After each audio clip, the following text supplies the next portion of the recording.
Sleepy town settled for the night, where every lawn is tailored just right. And it's about time that the back porch light comes on. At that house down the street,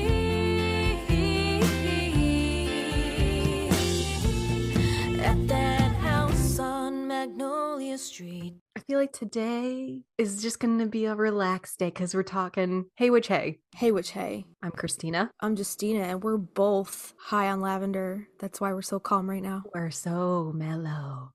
So mellow. Welcome to Magnolia Street, your one and only musically inspired practical magic fandom podcast. Every week, we deep dive on different aspects of the movie and the books, as well as treat your ears to our very own practical magic-inspired original music. This week, we're covering a portion of those memorable last lines in the film and in the books. Plant lavender for luck.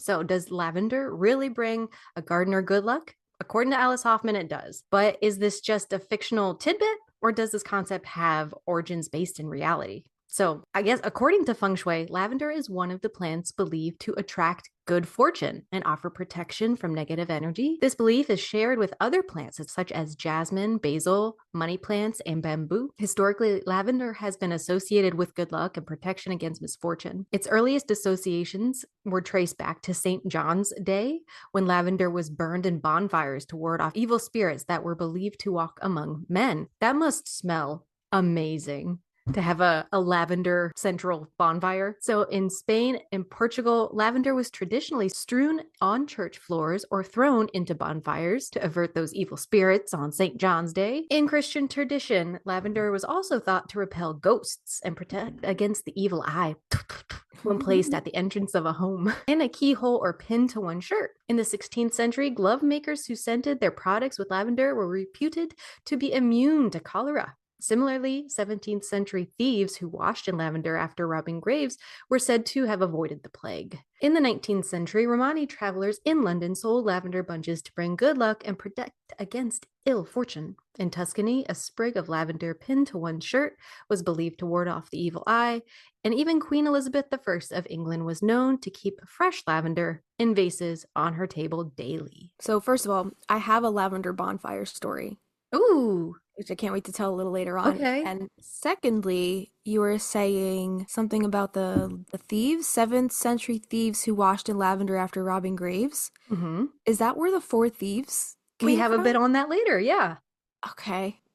Yeah, not doTERRA, but I don't remember what the other brand, their rival essential oil company. Okay. They have something called Four Thieves. Mm-hmm. It's like a mixture of like clove and a bunch of other cinnamon, maybe a bunch of other stuff. Yeah, it's good stuff. I think it's comparable to like the On Guard from doTERRA. Okay. Yeah. I know Waba had a good episode on Four Thieves. I know you can make it yourself, and I think the original recipe has like evolved over time, person to person. You start adding your own stuff in, but I think it's got like a staple 4 or 5 main ingredients, but Yeah. we're going to talk about it. I know nothing about it. But Okay. before we dive in, we want to give a quick patron shout out to our newest patron, Alexandra G. Welcome to Magnolia Street. Welcome, Alexandra. We appreciate your support. We would love to get to know you on our Wisteria Vine. If you haven't made it over there yet, we sent you some links through the Patreon chat messenger group. So let us know if you have trouble finding anything, and we'll help you get there. I'm so excited. We're building our little community, and they just keep coming in, and I'm just so excited that they want to be here with us. Yeah. It's cool. Yeah. One other announcement, I guess, is if you've been listening for the last couple of weeks, you've heard Justina and I talk about taking a little break over the summer. But during that time, we want to highlight our patrons with a special patron-centered episode. So if you're part of our $5 and up tiers, we are going to probably send you a link that we can just talk one-on-one. We want to get to know you and why practical magic is special to you, how it came into your life, and anything else you want to share. So the patrons who are in our lower tiers right now, if you want to upgrade for the month and get your voice heard on our show, go ahead and do that before the summer solstice, please and thank you. Yeah. When is this episode gonna air? You have about a week. Okay. When this comes out. All right. So yeah, upgrade, get in touch with us. We'll set up a date and get you on the show if you guys want to be part of that very patron special episode. We might break it up into 2 episodes over the course of the summer, so like we're not completely leaving you guys high and dry for the summer during our break. So we'll do maybe one in July and then one in August, so you guys have something to look forward to from us for the summer before we finish out season 2 in September and October, and then we're going to kick off season 3 already. That's crazy. And like our 100th episode is going to be in that chunk of season 3, the beginning.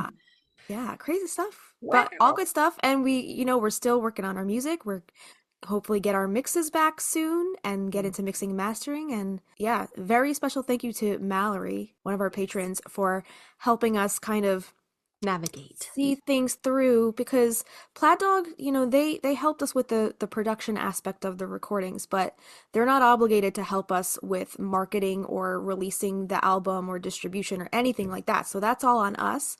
So thank you, Mallory, very much for guiding us and being a sounding board on what the next steps should be after we get our masters back. So totally. Yep. Thank you. So I love lavender. It's probably one of my favorites, and it's such a staple in any witch's cupboard, any garden, right? So I've added it to many a drink and a recipe, but some not so successful, which I'm sure we'll talk about later on. But before we go any further, let's go back to practical magic, starting with the movie. I know most of us probably saw the movie prior to reading the book, or even realizing that it was a book at first, for that matter. So we all know that famous quote from the film's finale that says, "There are some things I know for certain.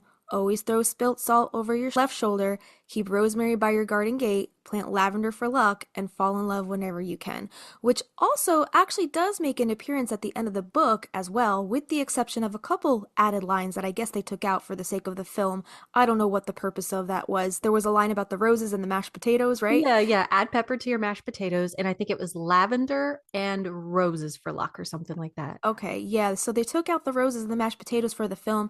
Don't know why, but maybe they just wanted to kind of streamline things for the film and, cut some of the fat from some of those lines. But I digress. So aside from this famous quote, which kind of made lavender this symbolic staple of this cult classic, do we actually even see any lavender in this film's entirety? I don't think we do. I don't think so either. I think it's a rosemary situation. Do we see rosemary? No, remember, we talked about that. We were like, there's so much happening outside their garden gates. Yeah. And we were looking for it in the greenhouse. We are like, that could be. It's hard to tell. They just have such a smattering of greenery. That's right. Yeah, we did do the rosemary episode. Guys, go listen to the rosemary episode. I can't believe it's taken us this long to do lavender. I know. I'm kind of embarrassed. Yeah, what? I'm going to get my witch card revoked. What? Yeah. It's crazy to me how we all see lavender and we, in our everyday lives in reality, how we all see lavender on the day-to-day and we immediately associate it with practical magic, especially when paired with rosemary and a salt shaker. I think we've all seen that tattoo design floating around on the interwebs. Yeah. But it's just crazy, the chokehold this film has on such a simple little herb. And I think we can thank this film for putting it on the map just from that one quote mention alone. We didn't even have to see it in the movie. We just, that quote mentioned, the one mention. And it's the alliteration too. L's. Lavender for luck. By the way, listeners, if anyone was able to catch an actual appearance of lavender somewhere in the film, aside from that one quote mentioned in the film's finale, please write to us and let us know if we missed it, where it pops up in the film. Let us know. Write into us, magnoliastreetpodcast@gmail.com. Let's dive into Alice's interpretation from the books. So there's a little bit of lavender mentioned throughout book 1. I'm surprised it wasn't featured more in the film, as far as actually seeing it goes. Right. I'm trying to think if any, the baby's breath stands out because it's in the aunt's hair. The roses stand out. Maybe they were just trying not to get it too muddled with too many botanicals. It would not have hurt to have a little vase of lavender around. They had the vase of the lilacs. Remember that one scene? Also, the wisteria was in my mind, I always built the wisteria up to be bigger in the film, and then going back through it for our wisteria episode, I only saw one little tree branch swaying in when Gary came to breakfast scene. That was it. I was like, oh, you really don't actually see it. All that subliminal stuff. They did a really good job of sneaking in the feeling of or the essence of these botanical things. But in the books we do, like there's a lot of lavender through these books. So on page 21 in the first book, Practical Magic, it says, now Sally found herself hoping it would keep away evil spirits as well, because that's what the drugstore girl looked like. That's what she seen. Oh my God, I sound like Marge Simpson. Did you hear that? Damn. Did you hear that? That was great. Wait. Mama. Now Sally found herself hoping it would keep away evil spirits as well, because that's what the drugstore girl looked like. That's what she seemed to be as she flew at them. In that garden where lavender and rosemary and Spanish garlic already grew in abundance, while most of their neighbors' yards remained muddy and bare. So again, lavender and rosemary paired together in that very first mention, and then again at the end of the book in that quote. So Oh yeah, you're right. Yeah. Alice seems to like to pair these two together. So page 39, they mixed rosemary into his breakfast cereal, lavender into his nightly cup of tea. Still they heard the beetle in the dining room. Finally, they said a prayer backward, but of course that had consequences of its own. Soon everyone in the house came down with the flu and insomnia and a rash that wouldn't go away for weeks, not even when a mixture of calamine and balm of Gilead was applied to the skin. Page 48. Sally got onto Route 95 and went south, and she didn't stop until Kylie woke, sweaty and confused and extremely overheated beneath the black woolen blanket that smelled of lavender, the scent that always clung to the aunt's clothes. Kylie had been dreaming that she was being chased by a flock of sheep. She called out, "Bah, bah," in a panicky voice, then climbed over the seat to be closer to her mother. Sally soothed her with a hug and the promise of ice cream, but it was not so easy to deal with Antonia.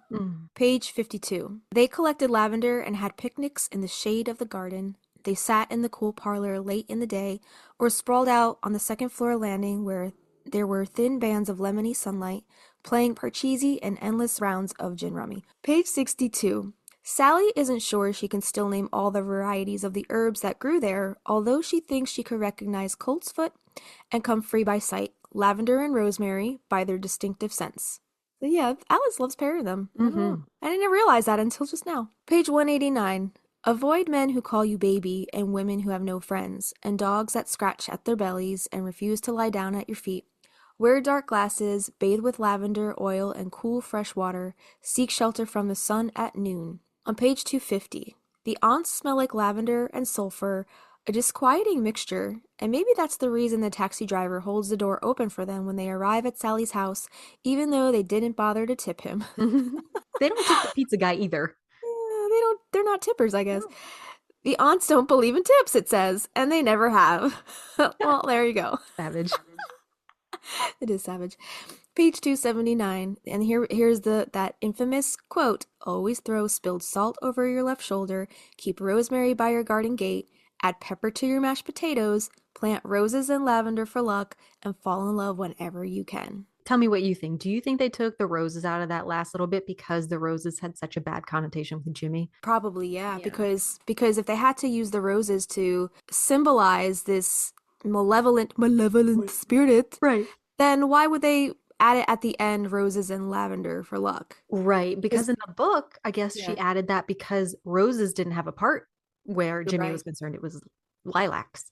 You're right. It worked with the book, but since that's what they used instead in the movie. Right. I don't know if this is a color theory choice because roses are red and they symbolize that passion and that forbidden love or temptation or whatever, or something that's tempting, but it has the thorns, like it'll prick you if you're not careful, right? Yeah, beautiful, So, but dangerous. Yeah, so maybe that's why they use the roses to symbolize this malevolent spirit, Jimmy, and not the lilacs. And also because red on screen just pops. It does. And I think in the books, the lilacs, it's easier to read about somebody experiencing a smell than maybe trying to convey them being overwhelmed. Because I think in the book, that lilacs smell was what drew the people in, and it was overwhelming and musky, like we talked about. Yeah. But that's kind of hard to display in a film. It's easier just to put the roses there.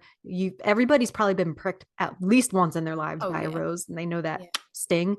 So you're probably right. Yeah, and also in the movie, the roses had no effect on the townspeople. It was purely just a symbol to let Sally and Jillian know, like, you fucked up. I know they're going to find out what you did. Yeah. So it was kind of just a symbol for them. And like, Gary was like, a little early for roses, ain't it? Like, he was just like kind of naive, but questioning it, like, that's weird. Yeah, it's strange. But like, really, it was really, I think, only for Sally and Jillian, just to let them know, like, Jimmy, like, he's like, I'm here. I'm Your not going problem anywhere. is right in your face, right? Right. Yeah. What Karen was talking about, though, you try to smother that, put a little band-aid on that huge wound. You know, it's not going away. It's getting a lot Like, worse.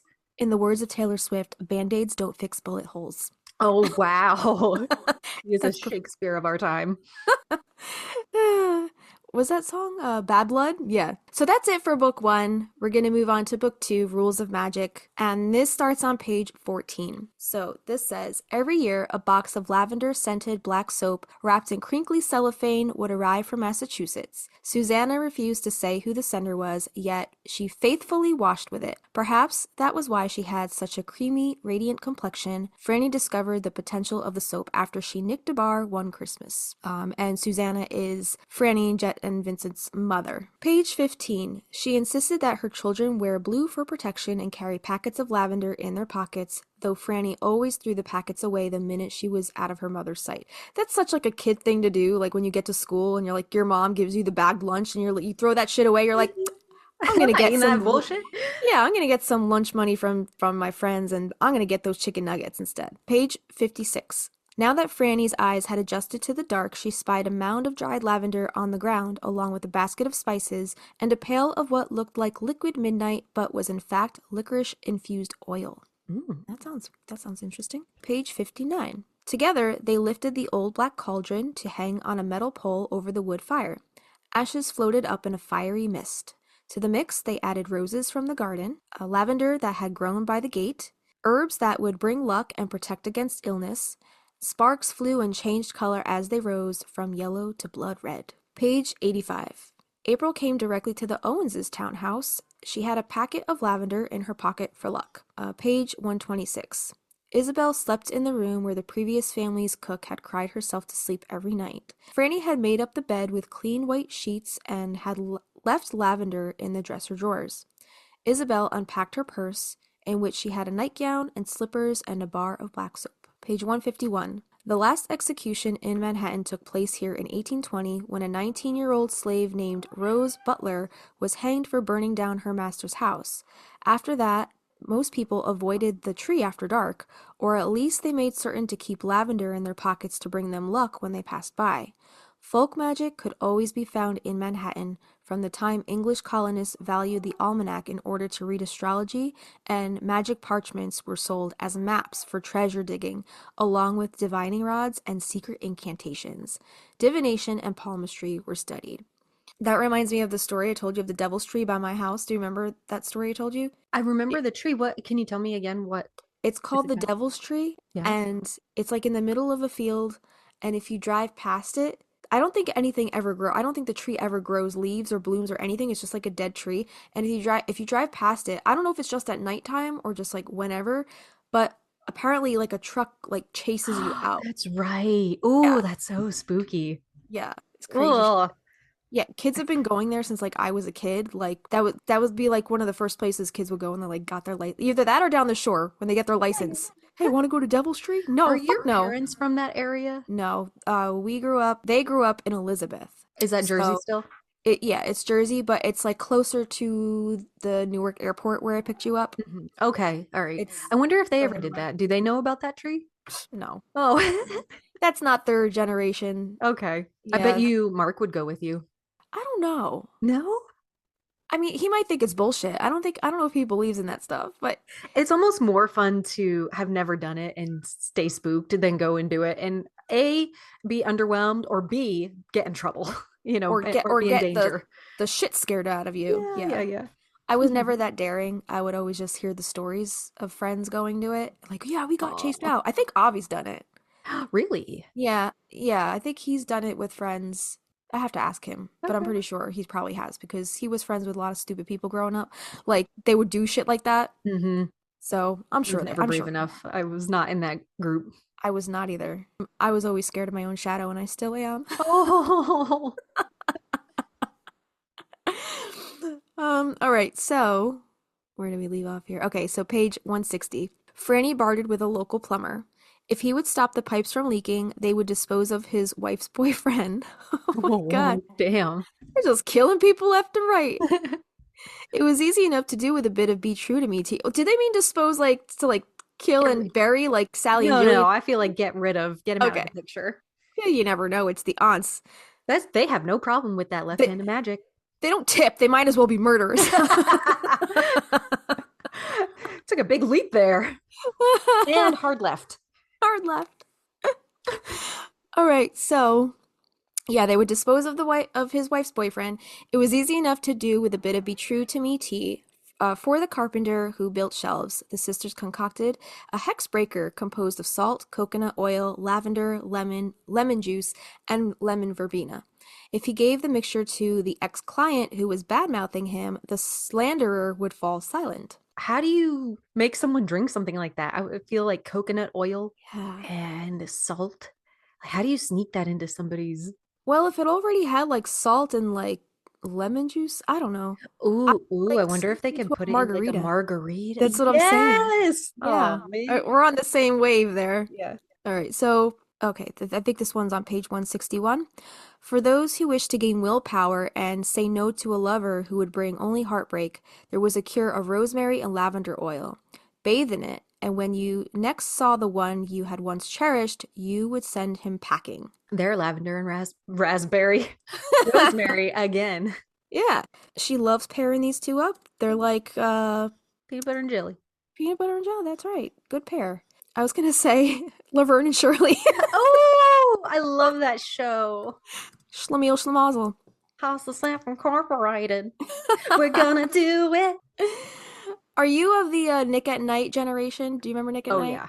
Shit was always on that channel. Dude, the Love- Roku TV has like Happy Days nonstop. They have a Happy Yeah. Days channel, Laverne and Shirley channel, all of the old like Andy Griffith, all of Brady those. Bunch. Oh, yeah.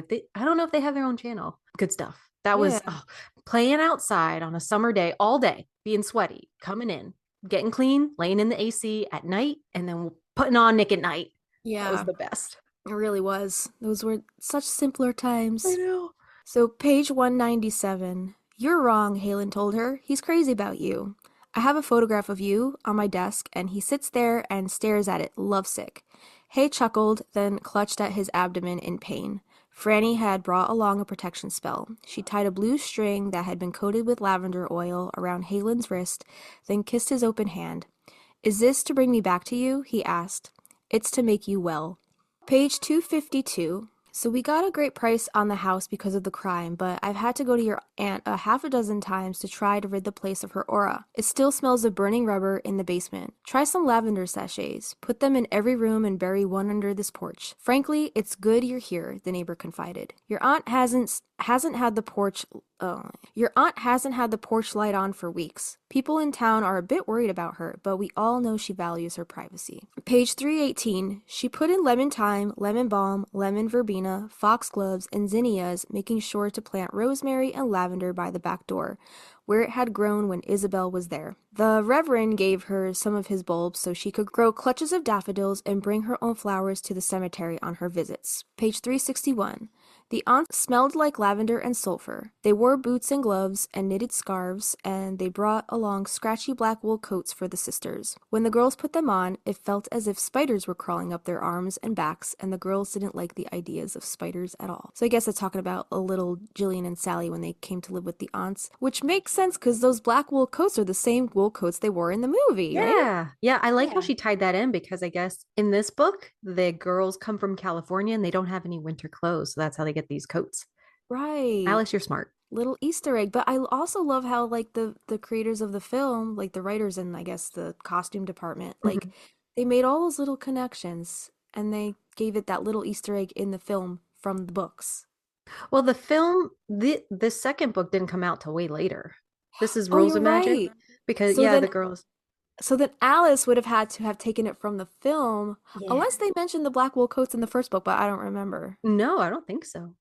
So last mention in Rules of Magic is on page 366, and this is another one of Alice's little old wives' tales. Like she likes to end her books on these little notes, which I I think love is them. adorable. It's so cute. Yeah. So she says, "Wash your hair with rosemary, drink lavender tea when you cannot sleep. Know that the only remedy for love is to love more." So another like little piece of love advice, but also again with rosemary and lavender, ending the book on rosemary and lavender. I'm curious to know how she ends magic lessons. I Right. don't know if I put it in there, but I have a feeling there might be lavender Yeah. and rosemary at the end of this magic lessons one. All right, we're gonna get into that book now. This starts on page 12, and it's kind of like one of those lists, the practical materials. Alice lists out candles, essential oil, lavender for calming, sage to purify, rosemary for remembrance, and rose for love. Then on page 13, belladonna, though poisonous, can cause visions and give the power of the sight. Mint on your windowsill will keep away flies and bad fortune. Lavender for luck. Page 24. She made her own black soap every March, enough to last the year long, burning wood from rowans and hazelwoods for the ashes that would form her lye, using licorice infused oil, honey, and clove, adding dried lavender for luck and rosemary for remembrance. And this is at the beginning of Magic Lessons, which is Maria's story. So I think they're talking about Hannah, who was Maria's adopted mother. Page 41. Rebecca's red hair, Rebecca is Maria's real mother, nearly reached her waist. She was vain, and she always had been, but her expression showed heartfelt remorse. I laid out cayenne pepper and lavender to confuse his dogs, and I thought he'd prefer his drink to me, and that he'd be too filled with rum to find where I'd been. That was a mistake. I underestimated the power of the 10th love spell. I know I can't undo what has been done, but even if I am at fault, I wish you would stay with me. If you ever have a child and lose her, a tragedy I wouldn't wish on any living soul, then perhaps you will forgive me. Page 75. Maria tucked a packet of lavender inside her dress to protect herself from evil. But in all this time, she had not once thought to protect herself from love. Maria knew it happened to other women, but she never expected it to happen to her. Page 83.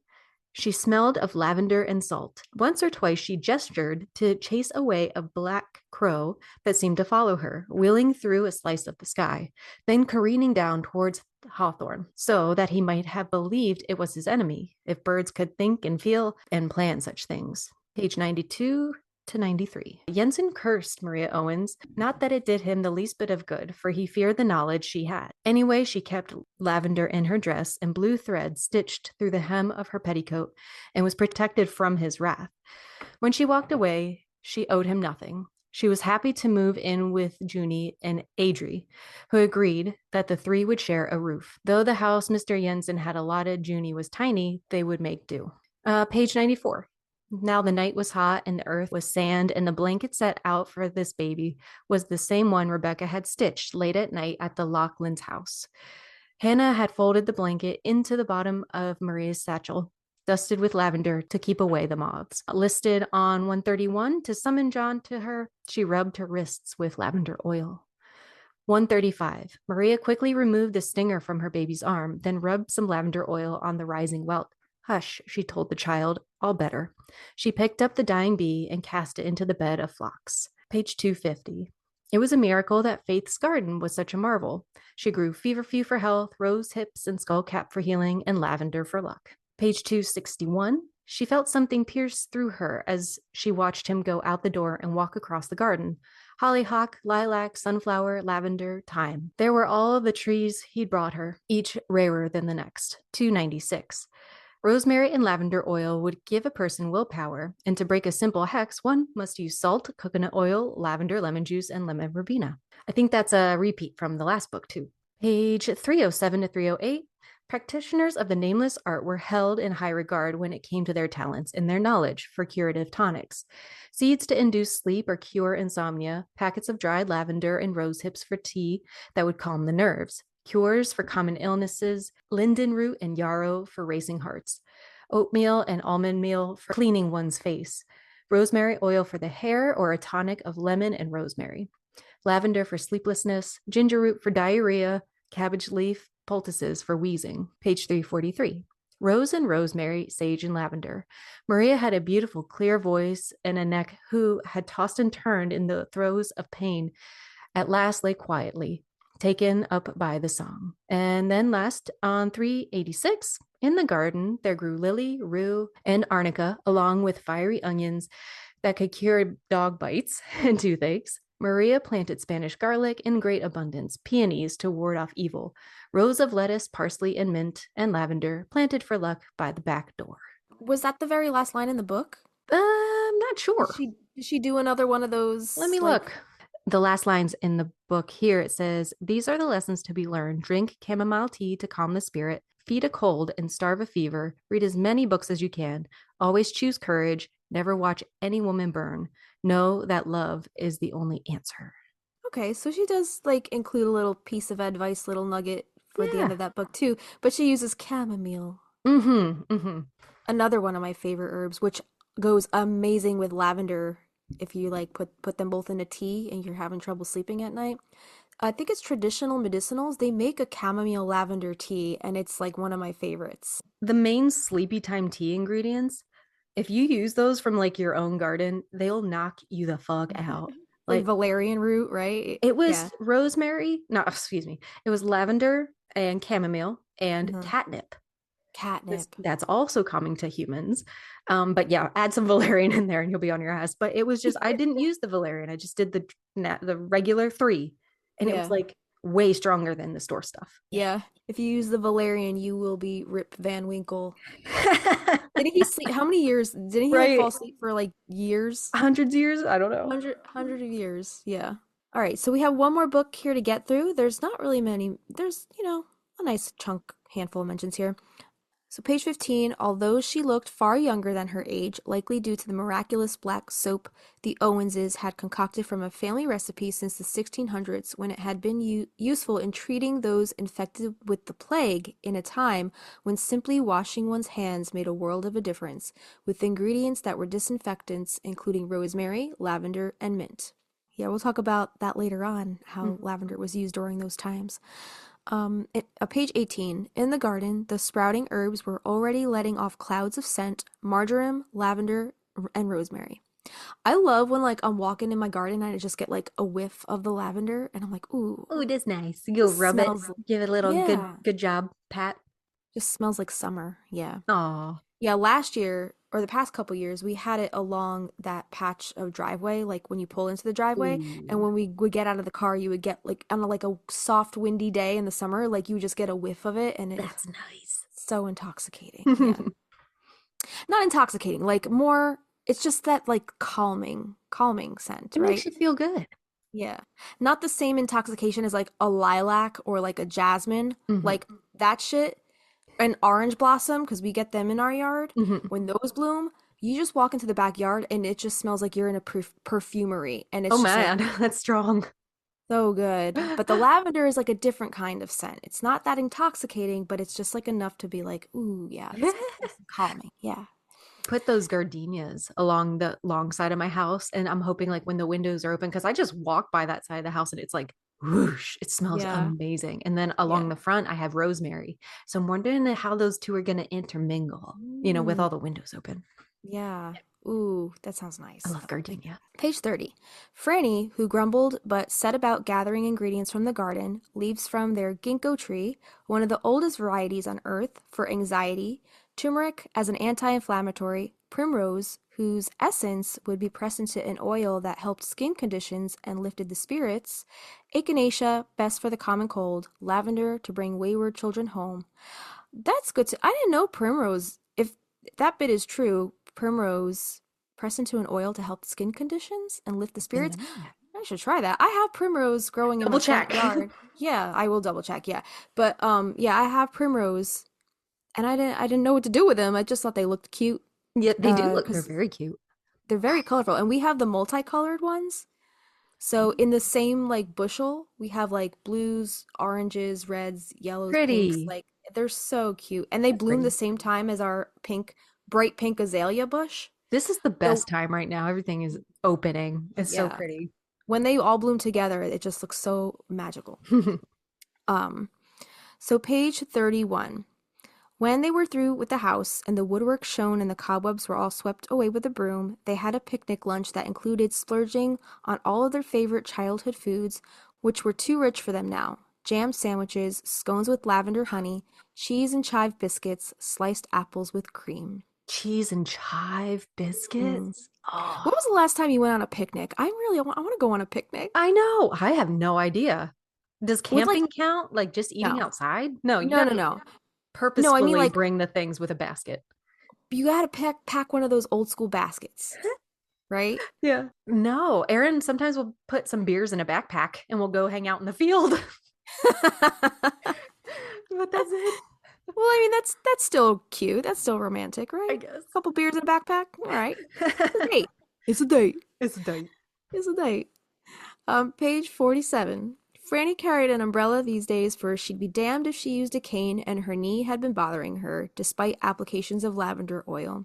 As for Jet, she seemed both exhausted and jittery, a worrisome combination. On page 125, Agnes packed a bag with supplies they might need to ensure they were safe. Red thread, sage, salt, lavender, red and black ink in iridescent glass jars, a length of rope, thin sheets of red paper bound in red leather, long sharp pins. It's always best to be prepared, she advised. On page 162, Ian was fairly certain she'd folded some lavender and sage inside the blanket's batting that caused him to dream of home. When it came to magic, his mother was always elusive, unwilling to share her secrets regarding the nameless art. What you learn yourself will suit you best, she had told him. Be a man who knows how important books are. Is her name Martha? The mom? Yeah. Martha? Wait, was it Martha or was it Margaret? Margaret. Yeah. Yeah. She just kept to herself. She was a Uh-huh. good character. She never hurt nobody. I want to be a Martha. Like, don't get involved putting that No, light on. you want to be a Margaret. Margaret. You don't want to be a Martha, because remember Martha Chase was that asshole in That's the right. magic Be a magic Margaret, not a lessons. Martha. Be a Margaret, not a Martha. Okay. It's a t-shirt. Do it. T-shirt. Go. In a world of Marthas, be a Margaret. Be a Margaret. Dang.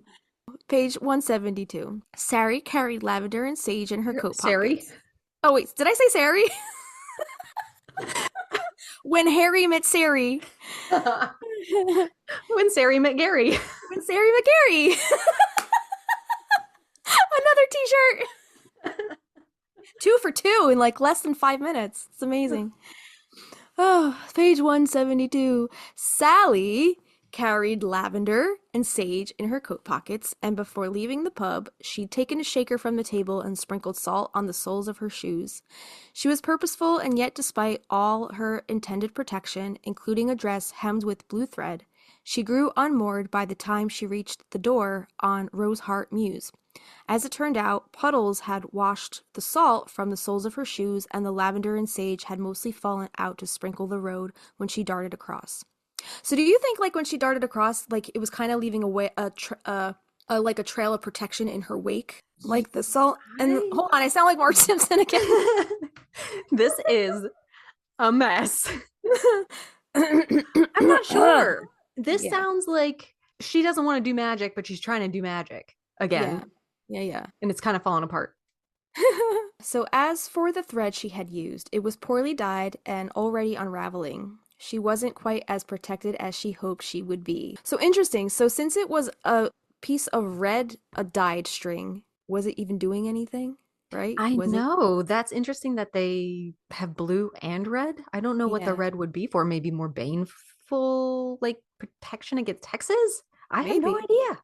We'll have to do a deep dive on that. On page 174, he needed an ambulance. Clearly, he should be in the hospital. Still, he was rapt, unable to look away from the woman before him, as if he had fallen under her spell. Her dense black hair was loose, and she smelled like lavender, a calming scent that evoked his childhood, for in his home the sheets had always been pressed with the oil of that flower. Page 198. Elderly women were respected and little feared, for many had retained the old knowledge and held on to that bit of power. They could protect themselves, leaving salt outside their doors and planting lavender for luck. And then bringing it back around, Alice, with the lavender for luck. And a couple more mentions. Page 316. Margaret had heard of the Red Death as well, and was already paging through her grimoire that her mother and her grandmother and her great-grand had used. To purify, to end illness, to battle maledictions, rosemary, lavender, basil, mint, and woodbine for purification. Garlic, ginger, golden seal, clove, all antibacterial elements, along with an elixir of honey and boiled nettle. We And have the last... so much to talk about. Yeah, Like, we do. topics wise. Oh my God. Yep. And the last mention is on page 321 to 322. Margaret was seeing to the ill who had gathered in the pub, providing glasses of water mixed with mint and vervain to cool fevers. She heated water with honey and lemon and ginger for those afflicted by coughs, and quickly fixed poultices of rue and lavender to bring down the swellings of the pox and the boils. And I think this was that during that whole Red Death scene with the rain with Tom Laughlin, right? Yeah. When everybody in the absolutely. pub was like getting afflicted by his curse. Getting sick. Yeah. Down with the sickness. Down with the sickness. And just out of curiosity, can you find the last lines of this book? Yes, ma'am. Let me open this back up. Well, it's not the last line. It's kind of in the middle, but Okay. so many people have highlighted it. It's very similar. It says, read as many books as you can, choose courage over caution, take time to visit libraries, look for light in the darkness, have faith in yourself, know that love is what matters most. I like how Alice, with this last book, she got super like dark academia with it. She's like, you want to be Libraries. in a library. Yeah, in a library. Right. Yeah. Yeah. Throw tattoos in there too. Libraries, grimoires, English countryside. Yeah, like moody, rainy, Yeah, totally. fog. Love it. Me too. Pubs. Yeah. The aunts Love it. drinking whiskey. And not tipping their bartenders. Asshole. Yeah, let's just do some botany. Try to say this word. Lavandula angustifolia. So it's commonly called English lavender. Has been a mainstay of herb gardens for many years. Despite its common name, it is not, in fact, native to England, but comes primarily from the Mediterranean region. It was reportedly named English lavender because of its ability to grow well in the English climate. Quote, true lavender is commercially planted for harvesting its oils for uses in perfume. So there's so many different types of lavender. The lavender's name derives from the word lavo, which means to wash in Latin, or lavare. This was its original purpose. English lavender is an herbaceous perennial that produces fragrant, pinkish-purple flowers in the summer months of June through August. The stems are square in shape and support fragrant, thin leaves that are gray-green in color. Lavender has been used for centuries in many different cultures. First, it was collected from the wild in the Mediterranean region where it grew, and later it was cultivated. Although there are 30 different species of lavender, and today more than 300 cultivars, Lavandula angustifolia, which is the English lavender, was the most prominent kind. To a lesser extent, Lavandula stochas, the Spanish lavender, was, or I guess stochas, Spanish lavender, was sometimes used. Today, Lavandula ex intermedia, a natural hybrid discovered in France in the 20th century, is grown extensively as well. The Romans called it lavender, which may have come from the Latin verb lavare, which means to wash, or from the word livindulo, which means livid or bluish. The Greeks refer to it as nardus, after the city of Nardus in Syria. People in India called it spikenard, which referred to the shape of its flowers. It is also mentioned in the Bible. I've never heard of spikenard before I started using doTERRA. They have a oil called spikenard, and I was like, what the fuck is spikenard? I wanted to look more into spikenard, but there are two different things. Lavender and spikenard are two different things, but I guess back then they kind of got roped in together at some point. Got it. Okay, yeah, that makes sense. If they have similar qualities, it would make sense, why they would get roped in. So lavender was used in ancient Egypt for embalming and cosmetics. When the tomb of Tutankhamun was opened, jars of unguents containing something resembling lavender was found. These unguents were used only by the royal families and high priests in cosmetics, massage oils, and medicines. Wealthy men would put solid cones of this unguent on their heads, which, as it melted, covered their bodies with perfume. Ooh. The Greeks learned much from the Egyptians regarding perfumes and the use of aromatics. The Greek physician Theophrastus, in 3rd century BC, wrote about the healing qualities of scents in his book concerning odors. Unlike the ancient Egyptians who anointed their heads, the Greek philosopher Diogenes preferred to anoint his feet instead, saying, "When you anoint your head with perfume, it flies away in the air and birds only get the benefit of it, whilst if I rub it on my lower limbs, it envelops my whole body and gratefully ascends to my nose." Anacreon recommended that the breasts be anointed since it was said that they were the seat of the heart. And that makes perfect sense because when I was kind of studying essential oils, they would tell you to rub the oils on your feet and it absorbs the oil much quicker and gets into your bloodstream a lot faster. So yeah, it makes sense to rub the oils on your feet if you want those oils to get into your bloodstream quicker. Ancient Romans recognized lavender for its healing and antiseptic qualities, for its usefulness in deterring insects, and used it in washing. The first written record of the healing uses of lavender appears to be that of the Greek military physician Dioscorides in 77 AD.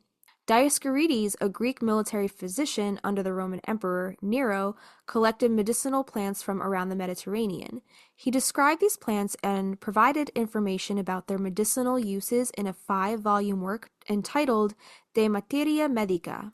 Lavender, he noted, when taken internally, relieved indigestion, headaches, and sore throats. Externally, lavender could be used to clean wounds and burns or treat skin ailments. Roman soldiers took lavender on campaigns with them to dress war wounds. Lavender was strewn on the floor to sweeten the air, fumigate sick rooms, and used as an incense for religious ceremonies. Here's this name again, Pliny the Elder. This guy keeps popping back up in everything we talk about. A Greek writer and encyclopedist noted its benefits in helping those with menstrual problems, upset stomachs, kidney disorders, jaundice, dropsy, and treating insect bites. Romans, who perfumed themselves lavishly, used the aromatic oils to perfume their hair, their bodies, their clothes, their bed, their baths, military flags, the walls of their houses. One of their most famous scented oils was nardinum, which included lavender. Women hung lavender next to their beds to incite the passions. The Romans may have known about the L. pendiculata and L. denata, which included them under the name L. stochas. De nada. The De Materia Medica served as the foundation for Arab physicians who read Syrian and Old Persian translations. The Arabs dominated the Mediterranean culture around the 7th century AD. They brought their medicine to Spain, where it spread to the rest of Europe.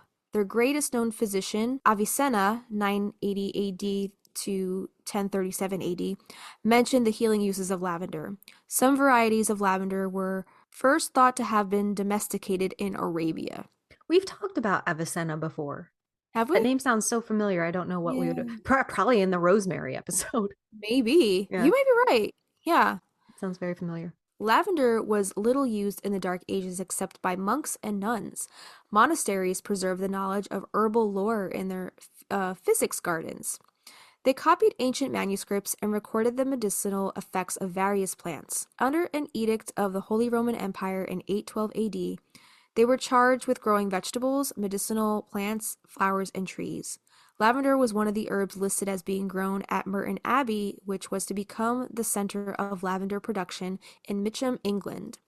Lavender is first mentioned in 1301 in the records of Merton Priory as being used to raise money for King Edward I. So being used to raise money, like as in like they would sell it to give him money, or probably. I'm wondering if at this time the churches were owned by the king. I'm not really sure. The Middle Ages. Yeah. English history is bananas to me, but Vast. they might have had to pay some kind of tithe to the king, or a tax, or just like to upkeep the church. Maybe. So lavender experienced a renaissance in Tudor England. When Henry VIII dissolved the monasteries, lavender moved to domestic gardens. The ladies of the manor used lavender for all kinds of things. It was placed among linens, sewn into sweet bags, used to freshen the air, mixed with beeswax to make furniture polish. Traditionally, it was planted near the laundry room, and linens and clothing were laid over the plants to dry while absorbing the fresh odor of the lavender. Mm. It was also used in repelling insects. I wonder if Anne of Cleves got into that. Maybe. Right? Yeah, the Tudors. Yeah. Queen Elizabeth, who loved lavender, used it in tea to treat her frequent migraines as a perfume. Lavender is one of the oldest perfumes used in England. She encouraged the development of lavender farms, which I have a little lavender farm story I'm going to tell you a little later on. Lovely. I love lavender. Henrietta Marie, wife of King Charles I, who brought cosmetics to the English court, used lavender in perfumed soaps, potpourris, and water for washing and bathing. King Charles VI of France had his seat cushions stuffed with lavender. In the 12th century, Hildegard of Bingen noted that oil of lavender was effective in the treatment of head lice and fleas.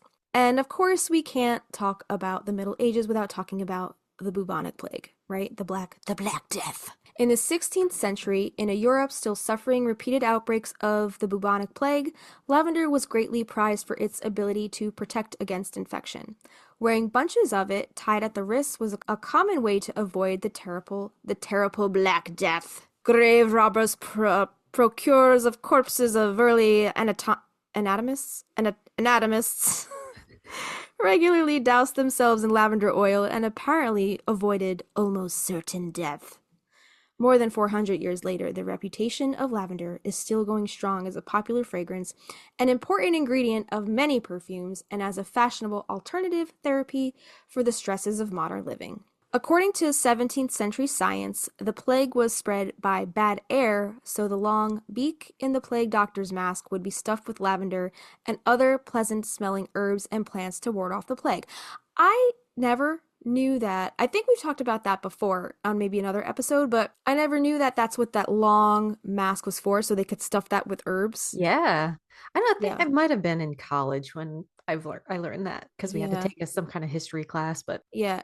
Shortly after the year of 2020, the year of the pandemic, that Halloween, me and Avi were plague doctors for Halloween. I remember you saying that. You should put those pictures in here. I didn't stuff any lavender in my beak though. But you took your picture and then should've. took off the mask. I should. Yeah. Basically, those masks were impossible to see and breathe out of. Yeah. So I can only imagine like being in that time period and like it being mandatory for them to have that on all the time so Disgusting. They didn't get sick. Ugh. Crazy. Yeah. So we know now that the plague was spread by infected fleas jumping from rats to humans. Although plague doctors did not know this, their elaborate outfits also protected them from deadly flea bites. The cloak of waxed leather, the long gloves and boots, and the headdress covering their mouth and nose would have made it difficult for fleas to find any skin to bite. As an extra precaution, plague doctors rarely came into plague-infected homes or touched patients. Instead, they would poke patients with a stick and prescribe remedies. What? That's funny. They just poke them with sticks? Poke, you're cured. All right. However, plague doctors could also cause the spread of the plague. Today, we know the personal protective equipment, PPE, needs to be regularly cleaned or properly disposed of.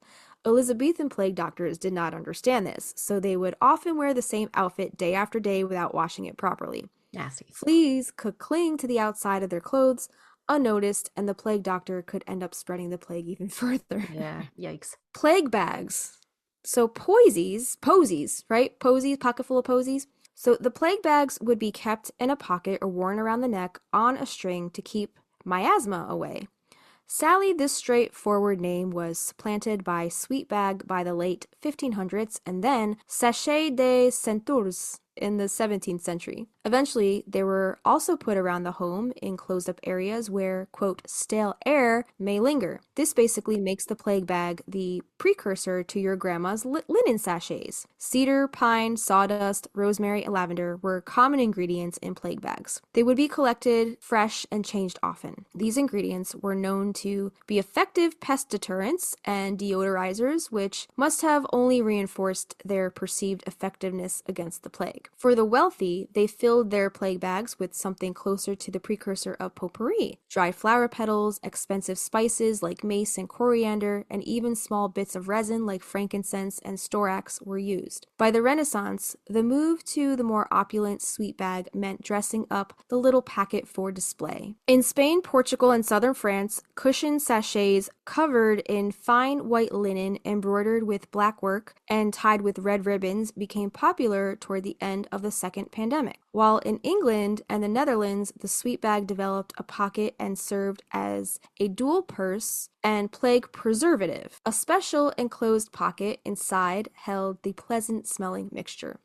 So that's where we get that ring around the rosy thing from. Yeah. Pocket full of posy. Ashes, ashes, they all fall down. They all fall down. So potpourri, I guess that's where the potpourri came from. Yeah. The origins of potpourri was due to the plague. Who knew? Yeah. Let's go to the 16th century France. Lavender was regarded as an effective and reliable protection against infection. Glove makers who were licensed to perfume their wares with lavender often seem to have escaped cholera. In the 17th century, lavender was found in most herbals as a cure-all.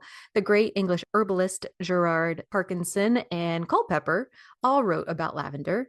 Great interest was generated and lavender street sellers appeared. This so reminds me of that movie Perfume we talked about before. Do you remember that? With what's his name? Dustin Hoffman, right? Yes. Yep. Yes. Yep. Yeah. Just like that. Like the streets are full of shit and you're just trying to get stuff that smells good. Prices were high during the Great Plague of 1665 when lavender was thought to protect against this terrible disease. Grave robbers washed plague victims' belongings in this Four Thieves Vinegar we're going to talk about later, which contained lavender. In the Victorian era, Queen Victoria was a great enthusiast in the use of lavender. She appointed Miss Sarah Spurls, Purvey of lavender essence to the Queen. Not sure what a Purvey is. Lavender was very fashionable among the ladies. Justina is going to look up what a Purvey is. They bought it from street sellers who brought it up from Mitcham. Fresh lavender was dried and put into muslin bags for wardrobes used to wash walls and furniture, and lavender bags were stuffed between sheets and linen presses. Lavender was used to repel insects, treat lice, as a perfume and as potpourri, in furniture polish and soap, and as a cure-all in household medicine cupboards. Smaller bags were made for young women to wear in their cleavage in hopes of attracting a suitor. Lavender appeared in the London pharmacopoeia. Its overuse contributed to its loss of popularity in the early 20th century when it became associated with old ladies. It's like an old lady smell. Yeah, it is. It can be, but I love it. A purvey is just somebody who provides goods or services as a business. Oh, okay. Yeah. Like your dealer. A purveyor. Purveyor. Okay. Yeah. During the Victorian times, Mitcham, a London suburb, was the center of lavender oil production. English lavender products became known all over the world. Lavender production nearly died out because of the pressure of increasing land values in Mitcham, Wallington, and Carshalton. In the US, shakers grew lavender commercially, and it was a popular gift item and in medicines. And during this modern era, René Gattefossé, one of the founders of modern-day aromatherapy, verified the healing and antiseptic qualities of lavender when he burned his hand badly while working in his lab. He used lavender oil. The pain stopped and the burn healed quickly with no infection or scarring. Lavender oil was used to dress war wounds during World War I when medical antiseptics were in short supply. Provence is now the world's largest lavender production region. By the 20th century, shepherds collected it to sell to perfumeries in Grasse. Just before World War I, perfumers and the French government saw lavender production as a means of keeping people from leaving the area, so they cleared the almond orchards and planted lavender. Other producers are Australia, Spain, Netherlands, Belgium, Germany, Bulgaria, Russia, Japan, Canada, and the US. Today, lavender may be enjoyed simply for its wonderful fragrance, but it's also used to induce sleep, ease stress, and relieve depression. It can be used as a tea, to make compresses, for dressing wounds, and to apply to the forehead to relieve congestion and the sinuses, headaches, hangovers, tiredness, tension, and exhaustion, and in any other ways. It is one of the most popular and versatile essential oils used in aromatherapy. After its long and interesting history, lavender is still a popular and special plant widely enjoyed and used in many ways all around the world in the 21st century. And I think it's one of the only oils you can use topically that is like 100% safe for your skin, right? Yeah, and you don't have to dilute it either. Okay, yeah. Cool. Yeah, I mean, if you have super sensitive skin, you should probably Test use a patch. carrier with anything just to be Yeah. safe. But the using a carrier with anything does make it absorb into the skin. You get more mileage per, I guess, when you Yeah. rub the oil into, like, it makes the oil go a longer way if you do use a carrier oil. Nicolette Perry describes lavender as the queen of the medicinal plants. Lavender is like a very feminine Hmm. plant. It is. Have you seen anywhere that it's associated with masculine? No, I was looking up some like gods and goddesses when I was like doing some of the magic and folklore research, and I kept coming across. We're going to talk about the triad of goddesses a little later on Ooh. that lavender is associated with.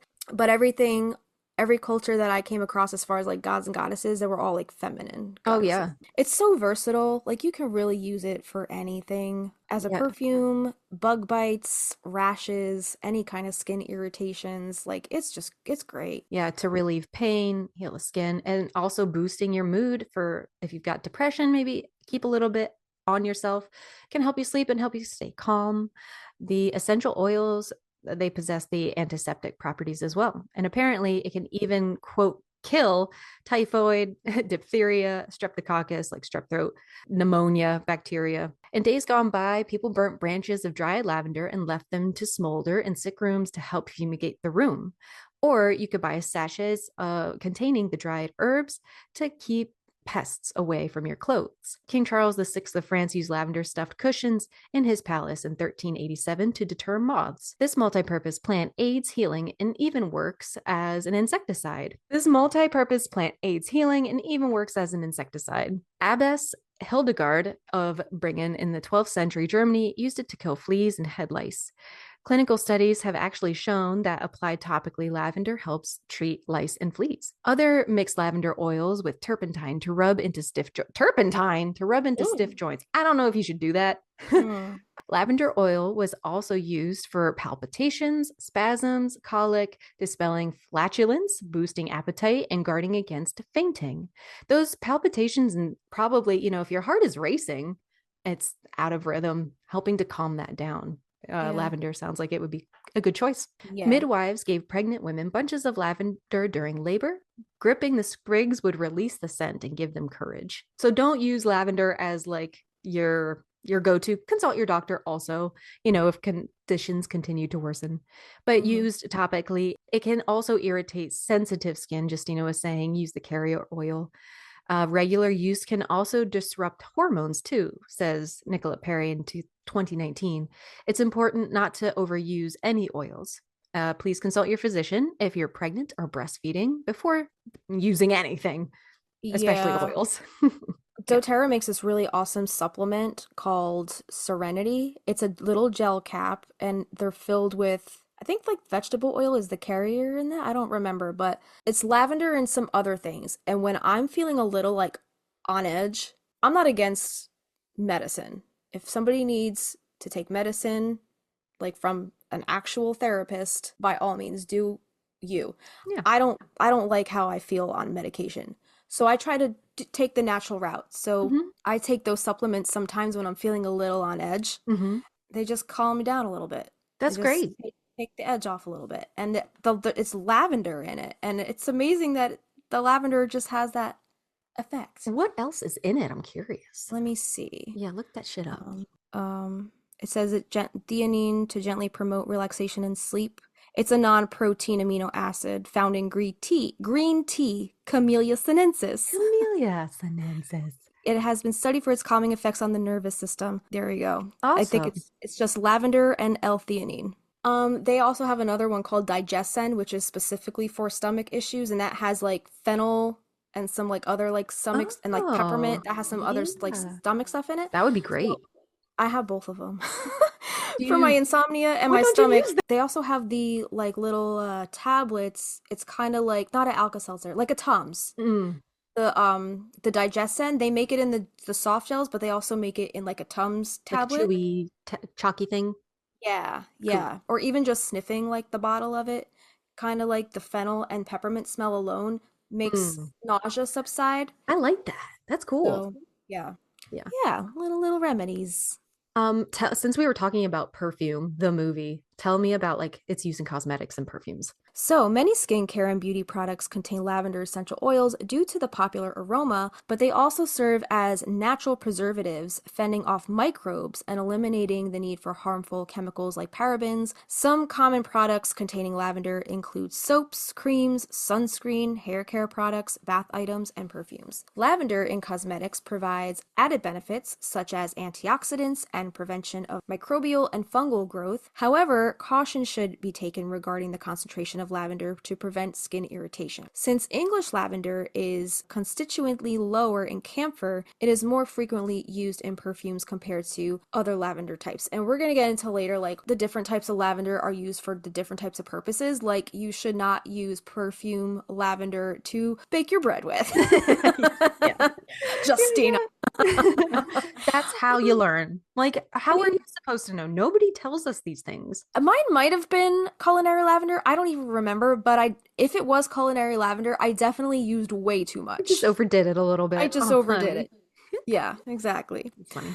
So, what makes lavender work? So, like most medicinal plants, lavender contains different active chemicals, and it's the combined effects of these chemicals that make this plant work like a skilled car mechanic, adept at finely tuning the whole body to make it run smoothly. For lavender, the chemicals are polyphenols like rosmarinic acid, flavonoids like apigenin, I hope I'm saying these words right, and volatile aromatics. The main anxiety relieving components are linalool and linaloyl acetate. They're also found in other relaxing aromatic plants, including citrus fruits like bitter orange or neroli. Lavender oil also contains the terpenes cineol and camphor. These are also found in memory-boosting European sage and rosemary. So maybe that's why maybe it's often lumped in with the rosemary, because they contain the same types of terpenes. Or yeah, that makes sense. When purchasing lavender essential oil, see if you can ask about its chemical formulation. The composition of essential oils can vary depending on many factors, such as the time of harvest, and some oil can be adulterated with synthetic chemicals.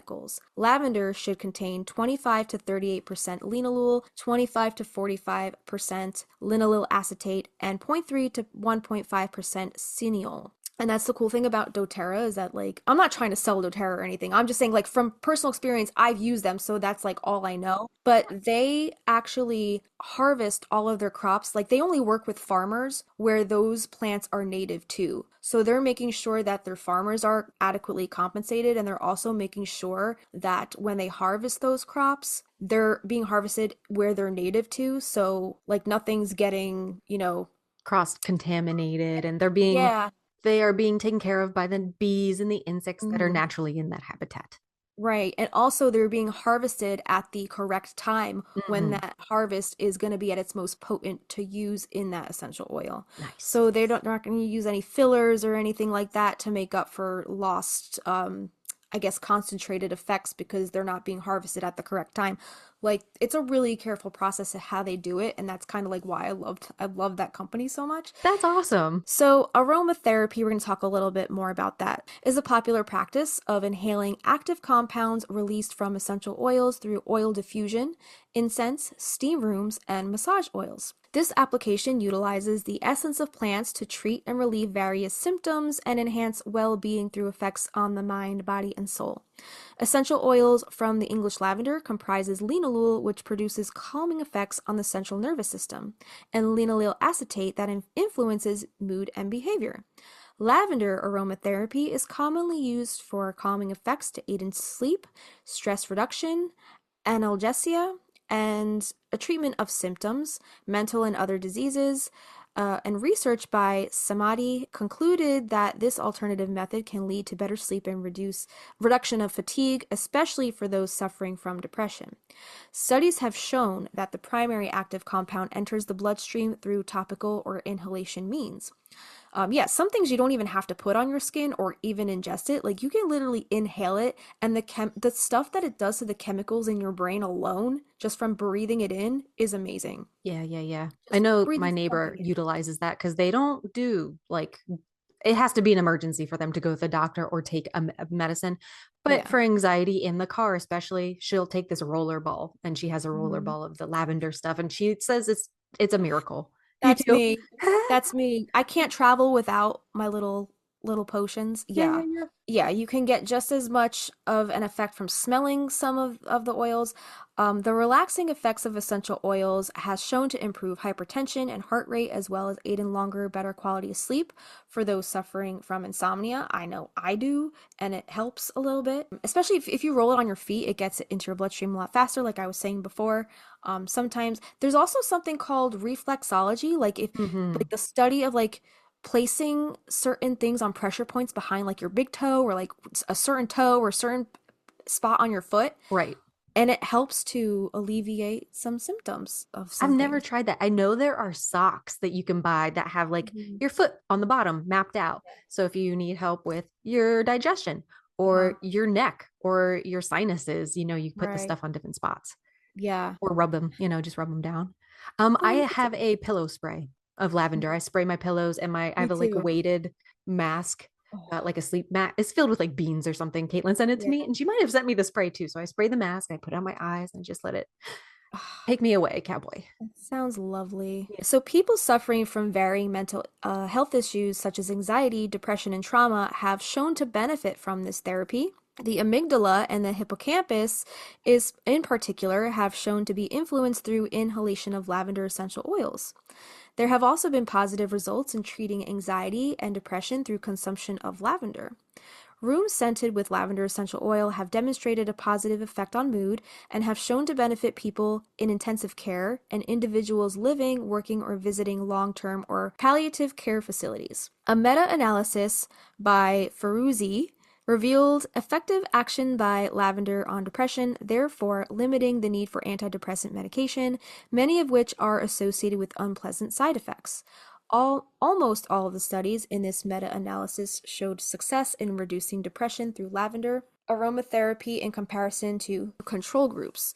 There was also evidence of prolonged effects from aromatherapy in a couple of studies where relief from depression and anxiety were observed for 2 months following treatment of postpartum women and women experiencing premenstrual syndrome. Lavender aromatherapy as an alternative treatment is cost effective and produces rapid results on account of the route of absorption. Psychological health has proven to be just as important and even linked to physical well being. Aromatherapy baths have shown to be an effective way of reducing common stress and improving mental state through the addition of essential oils in warm bath water. I love adding some lavender oil to my bath. English lavender is a popular and effective choice for this complementary therapy, which is absorbed through the skin and inhaled to produce benefits such as relaxation, stress relief, and reduction in aggression and negativity. The use of massage for health and quality of life has been practiced since ancient times, and inclusion of aromatic volatile plant essential oils within carrier oils has enhanced beneficial effects. The active components in L. angustifolia have demonstrated noticeable results, influencing levels of serotonin and inducing a state of calm and peace through skin absorption and inhalation. Aroma massage has shown to improve sleep quality, mobility, pain, mood, depression, anxiety, and lessen aggression in dementia patients. Essential oils should be diluted in a carrier oil at a concentration of 1.5 to 3%. I don't think I've ever added like a lavender oil to any of my massages because I have a package at Hand and Stone. But recently, the past 2 times I've went, the lady that I had, amazing. I told you this lady must be a shaman. Her hands are magical and she's got the most soft, soothing voice. And before each session, she has you breathe in peppermint and eucalyptus oil, and she just like brings you into this like state of calm. And I've been she talked me into doing the CBD oil for the massage. I will never go back. I will I even on the massage table, it's hard for me to relax because like, you're carrying around all those tenses and stresses from the day to day, and you get Right. into this massage and you're like, okay, now I'm supposed to just turn on the relaxation button. Exactly. Yeah, you're It just supposed doesn't to work like stop. that. Yeah. Yeah, it doesn't work like that. So the CBD like deeply penetrates, and she doesn't even have to do like a lot of pressure. Like her pressure is very light pressure, It's just seeping into your and body. it seeps in. It's And giving you all the good I stuff. tell you, the past 2 times I went for a massage with her, I was dead on that table. Dead weight. That's so Amazing. funny. So CBD oil, everybody, if you go for massages, get the CBD Do oil. it. You will not regret it. I And mean, you could and ask for the lavender, but why fix what's not broken? right. Yeah. Yeah. Yeah. And for like the past few months, I've had this like pain in my left leg. And I feel like since that last massage that I got, the pain has diminished a little bit. Good. So I don't know if the CBD helped that at all, but it feels better than it did. That's good. I'm wondering what Karen Yeah. Awad would have to say about it. Do you think it's because some of the, I don't know, career choices that you were Mm, struggling with have kind maybe. of directed themselves elsewhere? Maybe. I don't know. Maybe. Right. Yeah. I'm not Karen. Yeah. She was awesome though. Yeah. Okay, so let's talk about lavender and the mind. So this writer says, I use lavender myself. It's one of the 3 ingredients in my homemade massage oil. It's brilliant at taking the edge off a tension headache. This is a precedent since lavender oil on the temples or drinking lavender tea could treat headaches. In the Mediterranean countries, Justina has a bit about later, people Mhm. avoided sunstroke by weaving lavender into their hats. It's more likely that the hats kept the sun at bay, so they didn't get those headaches, but keeping lavender so close would be a nice way to spend the day. Mhm. And again, this abbess Hildegard of Bingen mixed lavender with brandy and gin Brother. to make a migraine cure. I'm feeling like those were just like withdrawal symptoms, and he Mm. put the alcohol back in his body. And he was like, okay. Probably. Thomas Culpeper recommended it for both physical and emotional ailments. Lavender's gentle scent has become famous for its ability to improve symptoms of depression. Controlled scientific trials have shown that lavender lowers anxiety and promotes calm in those with generalized anxiety disorder, like myself. In Mhm. fact, its results are, quote, comparable to conventional drugs for anxiety. I might need to just start. So here's the thing, we've talked before. Lavender and me, I have a hard time growing it. And now it's starting to, it's still alive since the last time we talked, but Yeah. I'm being so very delicate with it. I'm like, I'm only going to cut a little bit here. I'm only going to cut a little bit there. So every now and then I'll bring it in, I'll put it in the kitchen and smell it Yeah. when I go by, but I don't have it like on me or wear essential oil, but maybe I should start utilizing that. Yeah. An old treatment involves infusing lavender flowers in boiling water to relieve a mental gloom. And according to Margaret Baker, lavender, quote, is said to make lions and tigers docile. I wonder if it would be good for your kitty cats, Oh, rubbing like a sachet of lavender on their right. beds or something. Yeah. I wonder if it would have the same effect though as catnip because that shit makes Punky feral. Yeah, it could And be the opposite. did you Yeah. know that strawberries come from the same family as catnip? No, I didn't know that. So if you've ever noticed when you buy some strawberries or whatever, if you pick strawberries, whatever, if you put them by your cat, see if your cat goes crazy and just starts rubbing all over them. Oh, that's so cute. That I didn't know that. Yeah, I remember like when I had Coraline like earlier on, I had some strawberries and she was started going crazy. She I'm was like, like what just the like fuck? rolling on her back and I was like, "What do you do? What's going on here?" And then like recently Avi came home with like a big carton of strawberries from like Costco or whatever and the same thing. Like her and Punky That's were just like rubbing all crazy. over it. They don't even So have like the same smell. Just it's that no, chemical compound. I guess so, like that chemical makeup, maybe. But we looked it up, and sure enough, it was like, yeah, strawberries and catnip come from the same family. What? But Uh-huh. it does attract bees. It's great if you want a bee-friendly garden. That is true. My lavender came back from last year. I didn't have to replant it in the front Oh, here. good. The ones on Yeah. the side didn't come back. Like I had to pull those out because they were looking raggedy. But the ones in the front came back beautiful, and they're coexisting with our watercolor roses Those are beautiful. and our salvia and our yarrow. And I'm Everybody's just happy over there. it's and all the bees are happy I love and it. it's lovely. And you get a whiff when as you're walking to the front door, you get a little whiff of the lavender and it just smells so good. I like when a big like bumblebee will land Yeah. on the lavender and basically like roar, it's too heavy and it like tips it over with its big body. Yeah. I'm surprised the lavender is actually doing good there though, because that's not the sunniest spot on this property, but it likes it there. It came back no problem. Maybe the soil Um, has better drainage and it's not like sitting in water or maybe. something. Yeah, we don't really water it that often over there, but we have been getting a lot of rain weirdly, so maybe that just brought it back to life. I don't know. Maybe. Yeah, I think it likes being watered a lot at once and then like drought it Nothing. out. Okay. Yeah. I Yeah, might yeah. need to bring one of my plants inside because Mhm. we've just been getting a lot of rain and I think it's like, please stop. Yeah. Yeah, lavender is very tricky. It's hard to decide what it wants. Like it does like to be thirsty, but you do have to water it still. Like it is still a living thing. Like you do still have to water it. Hmm. So I guess shift it around your property, see where it works, where it doesn't work, where Yeah. it takes. So speaking of the gardens, Justina and I talk a lot about aphids and hornworms and Japanese beetles, and it's the time of year, right? All the bugs are coming out. But you mentioned earlier that lavender is used as pest control. So let's get into that a little bit. Synthetic pesticides in the agricultural industry are widely used and cause detrimental impacts on the environment and human well being. There is increased interest to find a natural way to protect valuable harvests from weeds and insects. And lavender use has been shown to be effective at deterring many arthropods. Research has shown lavender to be effective against fruit flies and common house flies. I wonder if they would work for those motherfucking sink flies. I hate those guys. I just pour boiling water down my I drain. know, I need to do that. English lavender has also demonstrated fatal action against a species of fly that infects camels and causes myiasis disease. Oh. The Laminaceae family has displayed lethal activity against many arthropods, with lavender proving effective against an herbivorous mite through contact and fumigation. The main constituents of L. angustifolia are 1,8-cinyl, boreneol, and camphor, which are fatal to southern house mosquitoes, larvae, and pupae, and linalool, which is toxic to the larvae of the diamondback moth. Other research has shown promising action of topical and fumigation treatments of the mite and against other mites that plague sheep, in addition to other nuisance organisms such as aphids, moths, and grain weevils.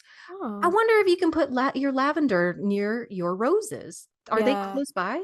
They're not, no, the roses are on the side of the house, the lavender's on the front of the house, but I guess it couldn't hurt to throw some of the lavender essential oil in the neem soap water mixture and Yeah. spray them down when we do our treatment. So that Yeah. could work. One study by Ibanez et al. In 2019 demonstrated that weeds, especially the weeds that plague cucumbers, are susceptible to the potent herbicidal action of oxygenated monoterpenes in lavender essential oil. This finding can support the idea of the transition from traditional synthetic herbicides to natural alternatives, with English lavender showing potential and offering a means to avoid resistance commonly seen with synthetic pesticides. L. angustifolia has proven to be useful against fungal infections like thrush that can plague oral and vaginal tissues. The essential oil from lavender can kill this fungal species within 15 minutes. Whoa. That's fast. Damn. That is so fast. Quick turnaround. But the linalool compound alone can achieve this in just 30 seconds. That's nuts too. Why are they keeping this on the DL? Because the FDA don't want people to know this shit because That's they want to right. make their money. They gotta keep us sick. Yeah, exactly. It's so fucked, isn't it? So It is. fucked up. Yeah. Listen, everybody do your own research. Do what you feel is right. But the proof here is in the pudding. This is science, bro. Right? Science. Trust it. At low concentrations, lavender appears to be productive in combating antibiotic-resistant bacteria such as Staphylococcus. Did I say that right? Yeah, like a staph infection. Staph infection, and Enterococcus faecalis. I don't know what that is. The main compounds in L. angustifolia have shown to combat inflammation, which is very prevalent today, as well as having pain reduction effects. A study on mice revealed that breathing in lavender vapor can decrease inflammation in airways from asthma and allergic reactions. Lavender oil has also shown promising results in other research surrounding allergies and associated inflammatory responses. The anti-inflammatory action of lavender has also been thought to be the cause for improvement in memory and cognitive performance in rats suffering from Alzheimer's disease. There have also been recorded benefits for increased healing of burns with topical application of lavender extracts that possess antibacterial and anti-inflammatory properties. Although there is no evidence of lavender use directly associated with tissue regeneration or reduction in scarring, it may alleviate manifestations of skin disorders like dermatitis, eczema, and psoriasis. And yeah, it does help with the eczema. Also, I know eczema is an autoimmune disorder, so it also has a lot to do with probably like your diet and your way of life. Like, I know a lot of people with autoimmune disorders try to change things around in their diet to kind of alleviate certain symptoms. I know my brother suffers from eczema a Oh, lot, and he has to cut certain things. He notices that ingesting certain things, whether it's wheat, gluten, whatever, make it worse. yeah, Yeah. yeah, like a lot worse. Yeah. So really monitoring like your intake of certain foods and certain things that you know might flare it up, incorporating lavender as like a topical treatment, it could help alleviate the symptoms, not cure it, but it could Mhm. help, make alleviate it and just make it more bearable, and just soothe it a little bit, because sometimes all you want is just that relief, you know? It'd probably be really nice in a face spray also, when you're Mm. making your rose spray, Yeah. throw lavender in there too. Yeah. Like if it's good for your skin. I have the lavender spray that I got from the Lavender Farm, and I use it as a pillow spray, but I also use it as a face spray, I right? love It's it. just water and lavender. Yeah, I love that. I'm Yeah, gonna make some.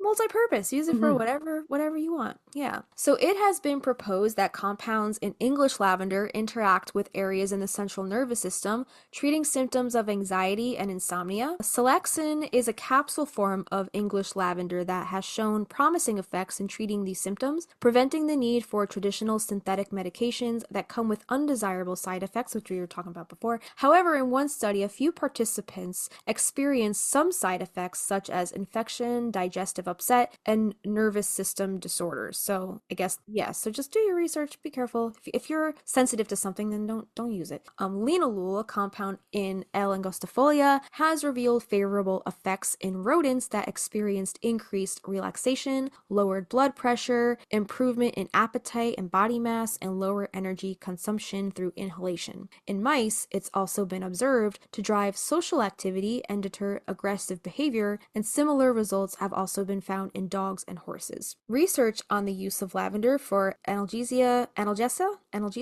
has shown positive outcomes in relieving menstrual and labor cramps, suggesting it may function successfully as an alternative or complement to conventional drugs when used in massage oil. Linalool acetate and 1,8-cineol are compounds identified to produce this pain relieving effect, and studies have revealed lavender also contains diuretic properties. Topical use of L. angustifolia has also been indicated for the purpose of hair regrowth among those suffering from alopecia, cancer, and chemotherapy treatment, which also here is again where the lavender and rosemary can come together, because in our rosemary episode we learned that rosemary stimulates the hair follicles and it promotes better or healthier hair growth. So lavender and rosemary in like a shampoo or something, I'm sure would be just amazing for your hair. Two peas in a pod they are. There you go. Alice was onto something Yeah, when she yeah, put yeah. them together, right? We don't have Yeah. to put this in, but do you ever like give your ovaries a massage when you're on your period? Oh yeah. Or like push on them to try to get all the eggs out, like drop, like get away, get out of there. Get out, eggs. No, I'm leaving that in. That's fucking hysterical. Clary That's how sage our bodies oil. work, right? Have you ever used clary sage oil? No. Clary sage. Okay, again, not to be a salesperson, we don't have to put this in, but clary, doTERRA makes an oil called Clary Calm, and it's a mixture of clary sage and some other things, but I think clary sage is like the main ingredient, the active ingredient. It's so good. If you're nursing or pregnant, don't use it. So I think it's like could be considered an abortive if like, you actually have, if you're carrying Got a it. child. Yeah, yeah, yeah. But if you're just, Trying to having your move yourself along a little bit. monthly monthly cycle and you need some relief on your eggies. I like to, like, it's a roller bottle. It comes in a roller bottle, and I roll it on and I sit there and I massage my eggies, and then I heat up my lavender herbal pillow in the microwave and I slap that bitch right on Yes. there, and I lay there and I die for the next 2 days. It's like scrambling the eggs, heating them up, and telling them, evicting them. And tell them to fuck right off. Yeah. I don't need you. Go away. I don't need you. Try the clary sage or clary calm oil for real. It's amazing. Okay, here's your quick guide to growing lavender. Plant lavender in the spring. Once all chances of frost have passed, this beautiful fragrant herb is a great addition to raised garden beds, in-ground gardens, or in-grown containers. I have some in-ground, but I also have one in a container just in case over the winter those in-ground ones die. I'm bringing that container inside, but make sure it's got the sunniest spot. When you're planting lavender, space the plants 12 to 18 inches apart in an area with plenty of sunlight and sandy, well-draining soil with a pH level of 6.7 to 7.3. Again, it comes from the Mediterranean. It likes it hot and dry, well-draining. The water's not sitting on it. And I think I mentioned this in our garden series. They sell this little meter. You stick it in your soil and it can tell you the pH level. It doesn't even take batteries. I don't know how this thing works. Solar I really don't know power? how this thing works. It tells you So the pH level. Okay. I'll show you a picture of it. How much sun it's getting and the moisture, if it's dry or if it's nice and soggy. Give young plants an excellent start to the growing season by mixing in several inches of compost or rich organic matter into your native soil. Lavender survives well in dry conditions. You only have to water when the top 2 inches of soil are dry. It likes to be thirsty, as Justina says. It does. To promote vibrant blooms by regularly feeding with water-soluble plant food, harvest the stems once they are large enough to use, and avoid harvesting more than 1/3 of the plant at a time. You don't want to shock it. Lavender plants have a neat shrub-like form. I came up with a good t-shirt idea. So lavender, give it an arm with a phone and put it in like an Instagram grid, and like the caption is like thirst trap. Thirst trap. Yeah, because it likes to be in a thirst trap. Like to be thirsty. Get on it. You're our t-shirt designer. You get on it. I want to see your designs. Oh, I suck at I that can't shit. carry that team all by myself. I come up with the, so it's like opposite. Like you're the idea generator for the music, and then I manifest it, and then I'm the art generator idea, and then you manifest it. All right, So I'll get some sketches going. It works both ways. Yeah. So just remember to plant them, space them about a little more than a foot apart in an open area with full sun, good air circulation. In the fall, make sure there's no leaves around the base so that airflow can get in there. And be sure to choose strong, vigorous, young lavender plants. This recommends Bonnie plants, but get them wherever you choose. We are your favorite nursery of choice. Can I interject and just say that Costco has the biggest bushels of lavender for very affordable. Really? They have the best, all of their plants. They're like beasts. They're like these huge, like industrial sized pots of like plants. That's amazing. I had 4 ginormous bushes of lavender for the patch we had in the front there that gets the full sun. And we maybe spent like maybe $20 a pot. Wow. And yeah, if you go to like Home Depot, you're spending like $20 for a small little plant. That's true. If you want really good quality lavender for cheap, go to Costco. That's awesome. Just make sure lavender has well-draining soil, and that pH level that we said earlier, 6.7 and to 7.3, that's considered alkaline. So it's slightly alkaline. And you can add builder's sand to the soil before planting it to help increase drainage, which is vital because lavender will not tolerate excessive soil moisture or humidity. That is also probably another reason it's not great here at my house, because South Carolina gets humid as fuck. To further improve drainage, plant lavender in a raised garden bed filled with premium raised bed soil. You can use Miracle Grow. They have an organic raised bed mix along a wall or near the top of a slope. So that way it all drains down. There's no water sitting there. In an herb or perennial bed, ensure good drainage by planting lavender on a small mound. When planting lavender in pots, be sure to use high quality potting mix such as Blog's Garden Fundamentals. It's also important to feed lavender regularly with plant food of your choice, and it will usually bloom in the summer. You can clip faded blooms to encourage continued blooming through the warm season, and prune it lightly to promote branching, especially in the spring once the plants show their new growth. And you can kind of see that long skinny stem end, and then you can start seeing like the new growth at the bottom. Just cut it right there and it'll multiply, right? There's a little troubleshooting here. It says, remember that lavender needs good drainage and good air circulation. Do not overwater and allow the soil to dry before watering again. When there is a lot of heat and humidity, fungus can attack the plants, turning the leaves brown. I think that's what's happening to mine. To minimize the chance of having such a problem, mulch with pebbles or sprinkle sand around the base of the plant for faster evaporation. If you cut the blooms, trim in a way that thins the plant a bit, leaving it open for better air circulation. And if you're thinking about storing it, harvesting it, you can harvest lavender stems at any time by cutting them from the plant. However, avoid clipping more than every third stem to keep the plant looking full. Flowers will keep their perfume for months. When you harvest just before they're entirely open. And to dry the flowers, gather a bunch of the stems, hang them upside down in a ventilated dark place to preserve their color and keep the stems from molding. It's really not simple as that. Lavender is kind of tricky. It's kind of hard. It's kind of hard to grow. Yeah, the first time I ever bought a lavender plant, I was still living at my parents' house, and I was like, I really want to grow lavender. And I got it. I think I bought a pot for it. I don't remember if I was planning on planting it in the ground, but it died before I even got it in the ground. Oh no. And I left it in a sunny spot because it was like it likes to be in sun. So thinking that, it likes to be thirsty or whatever, I was like, oh, then I guess I don't have to water it. So then I was afraid of watering it because I didn't want to overwater it. But like it needs some water, it needs to be watered so then it can get all those nutrients. And then I also think I used too rich of a soil because lavender likes like a sandier kind of soil, like not as rich, because like the roots can hold on to that moisture and it doesn't like that. So I found like actually putting it in the ground here anyway on my property here, not at my parents' house, it does better in the ground than it does in the pots. Okay.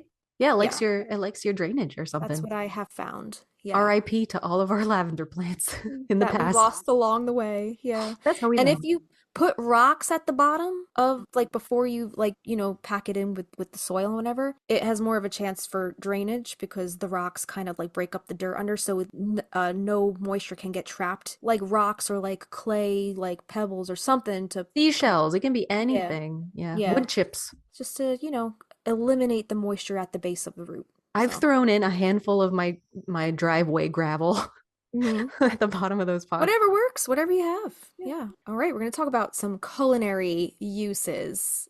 I like how Kristina's like, just, tell your story of your lavender bread. Prompted me to do this search because I was like, oh, we have talked about this briefly, but what the fuck? Like, why should there be a difference? Why is there a difference? But there is a difference. Okay, so this first title says, why do some lavender foods taste like soap? So if a lavender dish tastes like soap, either the wrong cultivar of lavender was used or too much lavender was used. I don't remember what the case was when I make the bread. I think I just used way too much. Lavender has a strong flavor, especially when it's high quality, organically grown, fresh, and properly processed and stored. And I did get that lavender that I use in that bread at a farmer's market. That was the most potent shit. In Pennsylvania. So I was getting the good shit. Those Amish are not fucking around. They're not fucking around. It was Lancaster, by the way. So it was, Yeah. Parents are obsessed with Lancaster. So I think I just used way too much. But yeah, a little lavender goes a long way. You've used the perfect amount when you can just barely detect the floral notes. And this is when the herb enhances other flavors in your food and adds a hint of the flavor. So if you're gonna use the culinary lavender, definitely just make sure you use the right amount. Don't overdo it, and just scale back a little bit. It's easier to taste as you go sometimes. Baking, not so much, but if you're putting it in a cocktail or something, like start off small and grow from there. Right. I wonder if it's also like, how some people they have an aversion to cilantro. Like for some people, cilantro tastes like soap. Yes, I've heard that. I wonder if it's the same kind of like chemical compound or something in the lavender that makes things taste soapy to people. Mm-hmm. I love floral notes in my food. I think it's so interesting. I know a lot of people are like, ew, why would I want that to taste like flowers? But like, I love it. I just feel magical eating it. Mm-hmm. I don't know, but you're like absorbing that beauty into your body. Yeah, like anything like lavender, rose. Mm-hmm. I know people make like lilac syrup and. But you use violets or pansies? Do you use violets in your food? What are the edible ones? I've used pansies. They don't have a taste. It's basically you're just using them for aesthetic purposes. Okay. I don't even know if they have any nutritional value, but they're very pretty. Rob used an edible orchid in our drink. That's right. Didn't he? Yeah. I had never heard of it. I don't remember tasting it, but I was also like 5 drinks in. I've never heard of an edible orchid. They look like they should be poisonous. They do look like they should be, but yeah, people use them all the time, and they're like a garnish if you go to like I don't know, any like cocktail bar usually has them on hand, or some restaurants put them in a salad to like garnish or whatever. They just add that little extra like pretty aesthetic touch to the dish. And they are edible. You can eat them. They won't hurt you. But I mean, why would you eat them? They're too pretty. I feel bad eating it. So what is culinary lavender? So the term lavender is generally used to describe any plant of the genus Lavandula, which encompasses 47 known species of flowers. Not all lavender, however, should be used in food. We repeat, not all lavender should be used in cooking. Though most lavender is technically safe to eat, culinary lavender is typically cultivated from Lavandula augustifolia plants, commonly known as English or true lavender, and has a lot less oils than the aromatic lavender used in perfumes or soaps. And I don't know if it's the Spanish lavender or the It's like French lavender. French lavender. Yeah, I think the French lavender is the one that they use in a lot of perfumes and stuff. So definitely make sure you're using the English true lavender for cooking purposes. So that leads to a much sweeter and more palatable lavender that's easier to use in your cooking, says Claire Cheney, founder of New England spice purveyor Curio Spice Co. Lavender can be a polarizing flavor like cilantro. There it is. Yeah. And maybe you always thought of it as an overly floral or soapy flavor. It can be enchanting and forest-like, Cheney says. So some popular culinary lavender cultivars include, so they're all L. angustifolia, but here are the different cultivars. We have Folgate, Melissa, Croxton's Wild, Wyckoff, Miss Catherine, Royal Velvet, Buena Vista. Each cultivar has a distinct taste. Melissa is slightly peppery. Croxton's Wild has an earthy, cinnamony kind of taste, which is interesting. I never thought like of lavender kind of having a cinnamon taste. I had no idea. Yeah, neither did I. Croxton's Wild. Okay, so Miss Catherine is sweet and floral, which it sounds like it should be, right? Miss Very Catherine. much a Victorian woman. Totally. A great go-to culinary lavender cultivar is Buena Vista and Folgate. It doesn't say why, though, about those two. Maybe they're more mild. Maybe they have a more palatable, mainstream kind of taste, like more people. They appeal to more palates. Yeah. Right. There are many types of culinary lavender cultivars, but most of them are types of true lavender versus lavandin, for example. And lavandin, LX intermedia, is edible, as is all lavender, but its flavor can be resinous and pungent. A lavandin type will make a dish taste bitter. And there's a cute little chart here from Sage Creations Organic Farm that kind of tells you the anatomy of a lavender flower. So the top, you know where the little purple buds are? That's called the spike. And then you have, you know how you have like the tip of the lavender, it's like that one bulb and then there's a little space and then there's another bulb and then there's a space and then there's the third little bulb, right? So that third one, I think, the second one I think is called a whorl, and then there's the gap. And then you have that long stem before it gets to the fronds, which are those like rosemary looking little petals, right? In between the gap and those fronds is the main peduncle. Then you have the leaves, you have the lateral branch, and then the base of it is wood, also kind of like rosemary, right? Rosemary is a very woody plant. And then let's take a look at the petals on the lavender, the buds, right? The purple stuff. So you have the very top of it, which is kind of like a little star shape, and that's called the corolla. And then right below that is the calyx. And then right below that, that little tube shape is the bract. And then I guess where the tube shape connects to the stem would be the bracteole. So that's basically the anatomy. We will post this in our show notes if you guys want to take a look at this cute little chart. It's really cute how this is illustrated. Yeah, like a hand drawn. It's very nice. Yeah, very Owen's grimoire. Yes. Right? Yeah, print that shit out. Put it in your grimoire. Definitely. So that's from Sage Creations Organic Farm. So we're going to let you know how you can buy high quality lavender. How can you tell if it's high quality? So when shopping for high quality culinary lavender, color is the key. You want to look for that vibrant blue purple color as opposed to like that grayish purple.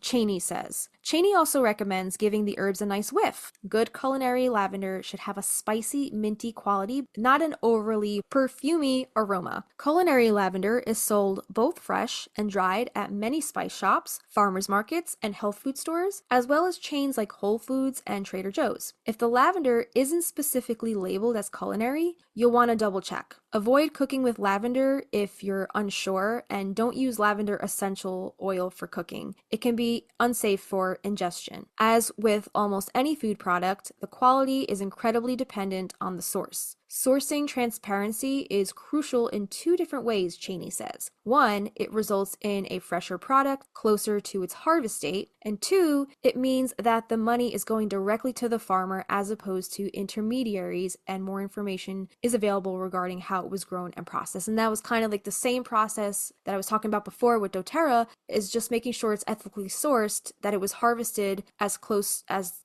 closer to the harvest date as possible, and the farmers are getting their compensation for their crop. So how do you cook and bake with lavender? So while culinary lavender has a more delicate flavor than its ornamental counterparts, less is still more. Dried lavender buds are about 3 times as potent as fresh ones, so be particularly sparing when freestyling in the kitchen or using a recipe that doesn't specify fresh or dried. And that was probably my mistake, because the lavender that I used was the dried, it was the dried the buds. Yeah. So now knowing what I know, they're more potent in their dried form. Totally. You definitely want to scale back a lot. Mm-hmm. And it's like you said, it's harder to do in baking because you can't really taste as you go. Right. But I mean, like, you can taste the batter if you want to and see. You could, but I mean, now just test run, beforehand. Maybe a little pinch, right? Little pinch. Not a whole fucking teaspoon like I did. No. Which doesn't seem like a lot. Right. A teaspoon seems like nothing. Right. But, and I didn't know that like a dried herb or a vegetable was more potent than a fresh one. And I learned this with the jalapeno. Don't know if I told you about that. No. But usually I'll harvest them, chop them up, and put them in the freezer. I had the access to a dehydrator last year, so I dehydrated a bunch of jalapenos, and then I crushed them up like a powder, way stronger, way hotter to dehydrate and take it that way. So don't do that. Did you poop fire for like a week? My mouth was numb with pain. God. I was like, oh. Ugh. Anyway.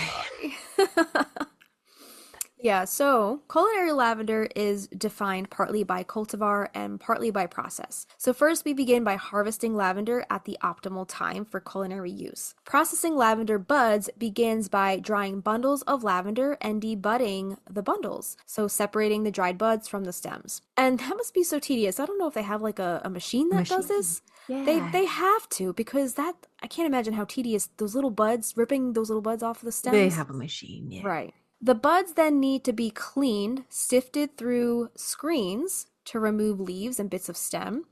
While crafting lavender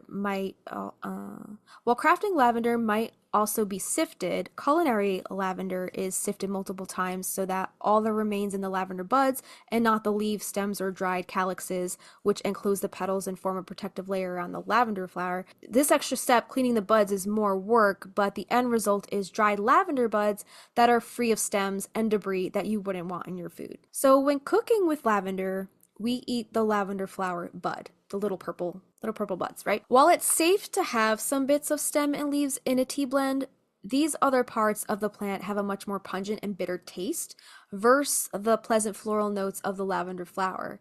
The stem and leaves are also tough, and you wouldn't want to bite into them. True. So I like to, like, when I'm walking past my lavender plant, I like to rip off some of the leaves and then break the leaf open to make those oils come out. Oh, that's a good idea. And then I kind of like to rub them in my hand and like just inhale it, and it's just and it keeps the beauty of your plant. You don't have to use the flower. Right. The whole plant smells. Right. The whole plant is amazing. So if you want to use the buds for your cooking and then use the stems and the leaves for any kind of aromatherapy, put them in the potpourri bags. Exactly. With that in mind, play around. Make lavender sugar scrub or whatever. Like, you can do different kinds of things. You can make lavender sugar by burying buds in granulated sugar and allowing the natural oils to permeate the surrounding crystals over the course of about a week. Or grind lavender and use it in any numbers of cookies and cakes. This says pro tip, grind the buds with a portion of your sugar to help break it down more finely. That's good to know. Mm-hmm. You'll still get that great lavender flavor, but with no chalky chew. Or use lavender to infuse simple syrup. Then mix it into lemonade, iced tea, many cocktails, or even a meringue. or you can steep it in a cream or milk before straining it and using it in a pudding, ice cream, or whipped cream. You just get that like florally essence from it, which is really cool. That And sounds when amazing. experimenting with flavors, it's always a good idea to balance lavender's low notes with something bright, with like a lemon juice or like a zest. It That sounds like sounds lavender incredible. and lemon and lavender is probably like one of my favorite combinations. There's a lemon vodka that I've been dying over. It's gluten free. Not that Yeah. I'm gluten intolerant, but as a selling point, it's called Zest. Yeah. Oh, it's super good on its own, which I had the other night when we were talking to Mallory. Why Yeah. my eyes were crossing. But I usually mix it with a LaCroix. But if you put some lavender in there, Ooh. that would be so tasty. Can we like write to LaCroix and be like, hey, can you jump on the lavender train? Because Yeah. Starbucks is doing Can you it. sponsor us, please? Or that too. We talk about you nonstop. Yeah, the like Starbucks just jumped on the lavender bandwagon recently, and we're gonna talk about that a little later on. Okay. Yeah. But like to tell you the truth, I thought we did not have enough of lavender information. I was very wrong. There's a lot of lavender stuff so to much talk here. about. Yeah. I added a couple little things, but I was like, she packed this shit. I don't know how much more I need to add. I don't know how I did it. How you be doing that?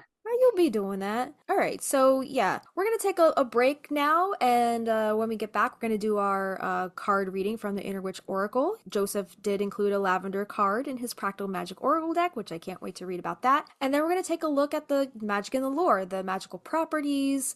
We have a very interesting goddess triad that I want to talk about, and then we're gonna learn like what else can we do with lavender as far as our magical practice. How can we use it in our witchcraft? Yeah.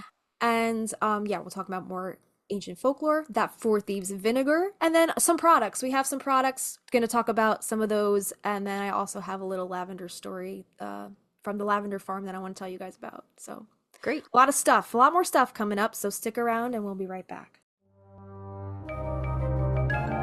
You're listening to Magnolia Street Podcast. Welcome back, everybody. Dang, that was a deep breath. No, I burped and then I had. Oh. You were expelling the demons. I was winding up. Welcome back, everybody. We are about to pull our lavender card from the Grounded by the Moon Inner Witch Oracle. Is your microphone plugged in? No, the fuck it is not. We have to do that again. Check. Okay. There you are. Do we have a lavender card in the garden deck also? Good question. Let's see. That's, like- that's the fauna and familiar one. Let me see it would be in the herbology deck probably. I'm sure he's gotta have lavender in here. Yeah, wonder- it's actually on the back of the box. The middle. Oh, cool. Yeah. Did you you didn't open yours yet?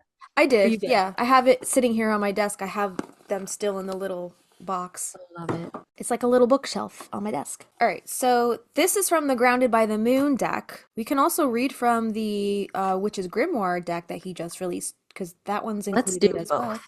Okay, so the Inner Witch Oracle. The keyword on this card is luck and prosperity. Of course, lavender for luck, right?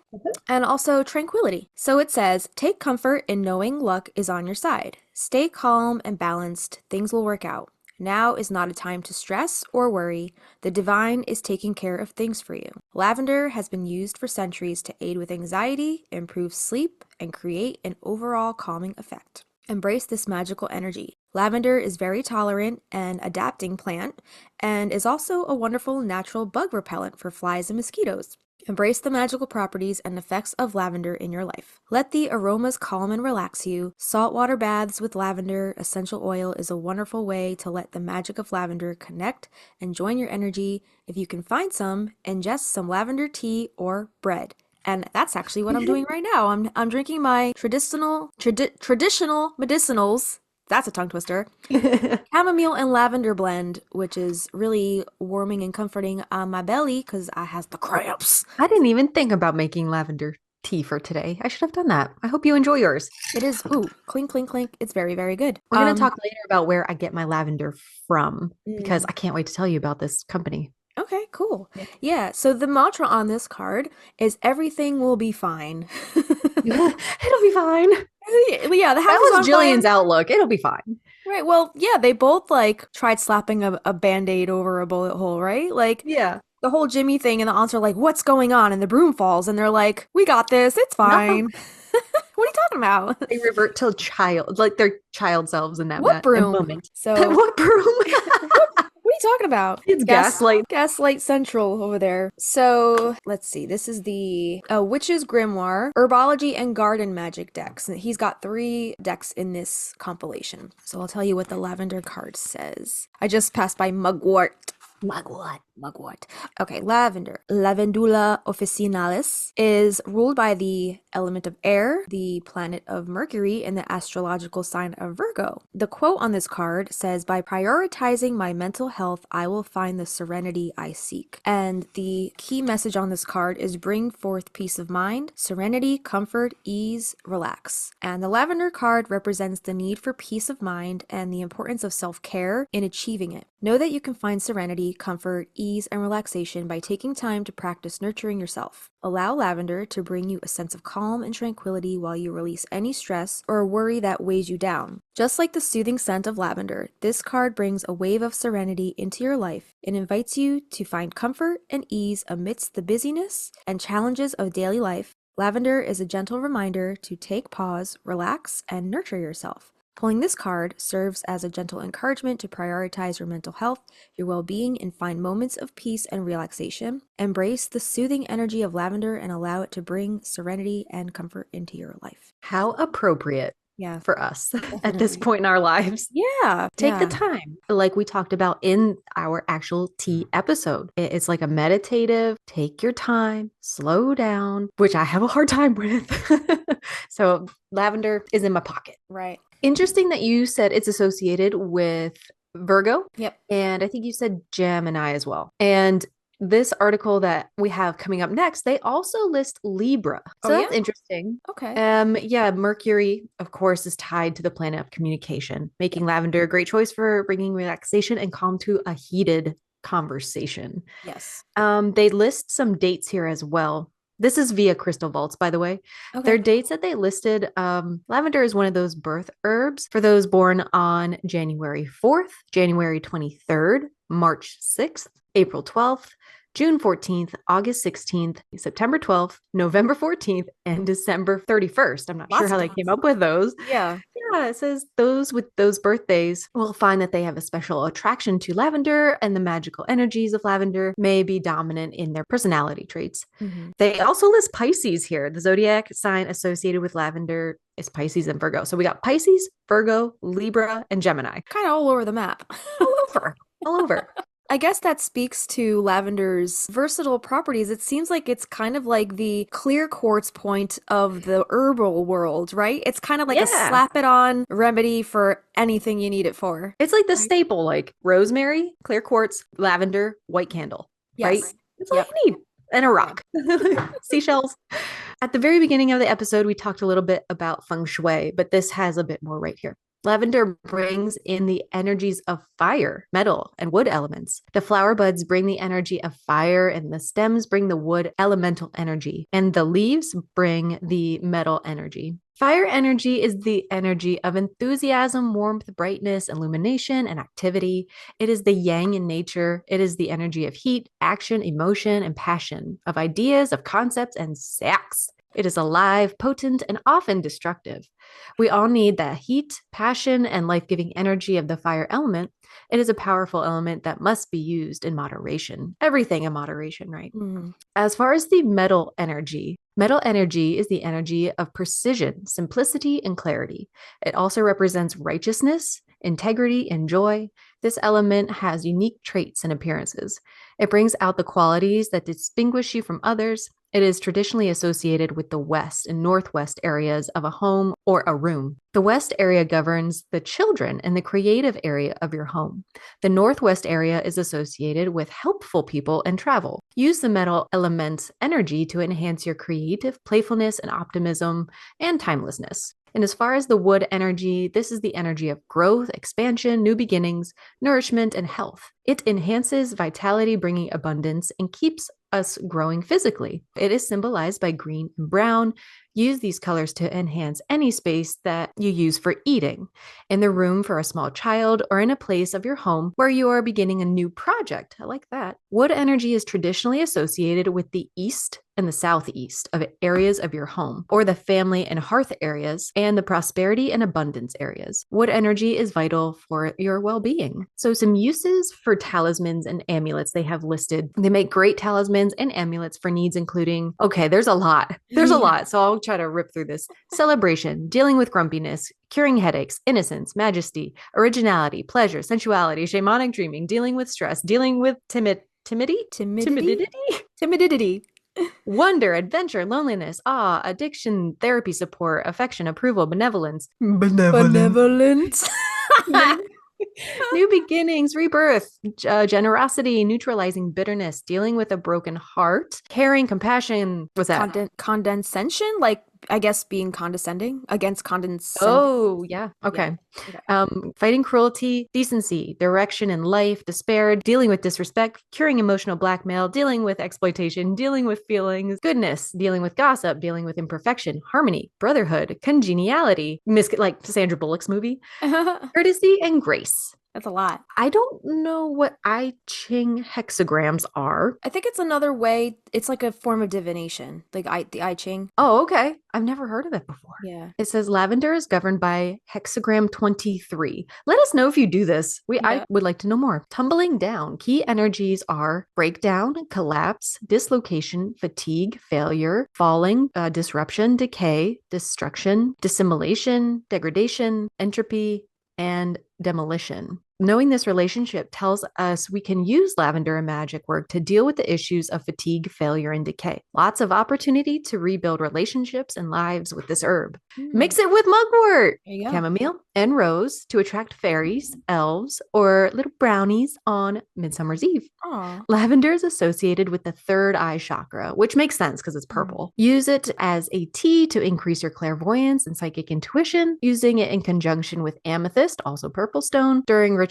may help you achieve higher levels of innate psychic ability and help you tune into your clairvoyant senses. A little more on the color, since we just touched on lavender, the color ray for lavender is violet. The violet color ray brings in vibrations of intuition, dreams, nobility, and luxury. It inspires awe and invites the feeling of mystery and magic, reminiscent of the mystery and magic of life's rejuvenation and renewal. Violet color rays are powerful aids in interpreting our dreams, inspiring us to great deeds and accomplishments, and putting magic back in our lives and relationships. Violet is the color of music, and it stirs us, transforms us, and connects us in seemingly mysterious ways to our dreams, our pasts, and ourselves. If you work with angels, it's associated with Igabel, guardian of the mansion of the stream and the astrological sign of Scorpio, and Hahasiha, the protector and ruler of the dates December 3rd and 7th, and the astrological sign of Sagittarius. Oh. It is associated with the angel Talihad, the master of the 12th tarot card, the Hanged Man. Use lavender with the Hangman to bring in blessings of this angel. Interesting. Do you want to tell us some goddess stuff? Because I think you had a triple goddess coming at us later. Yeah.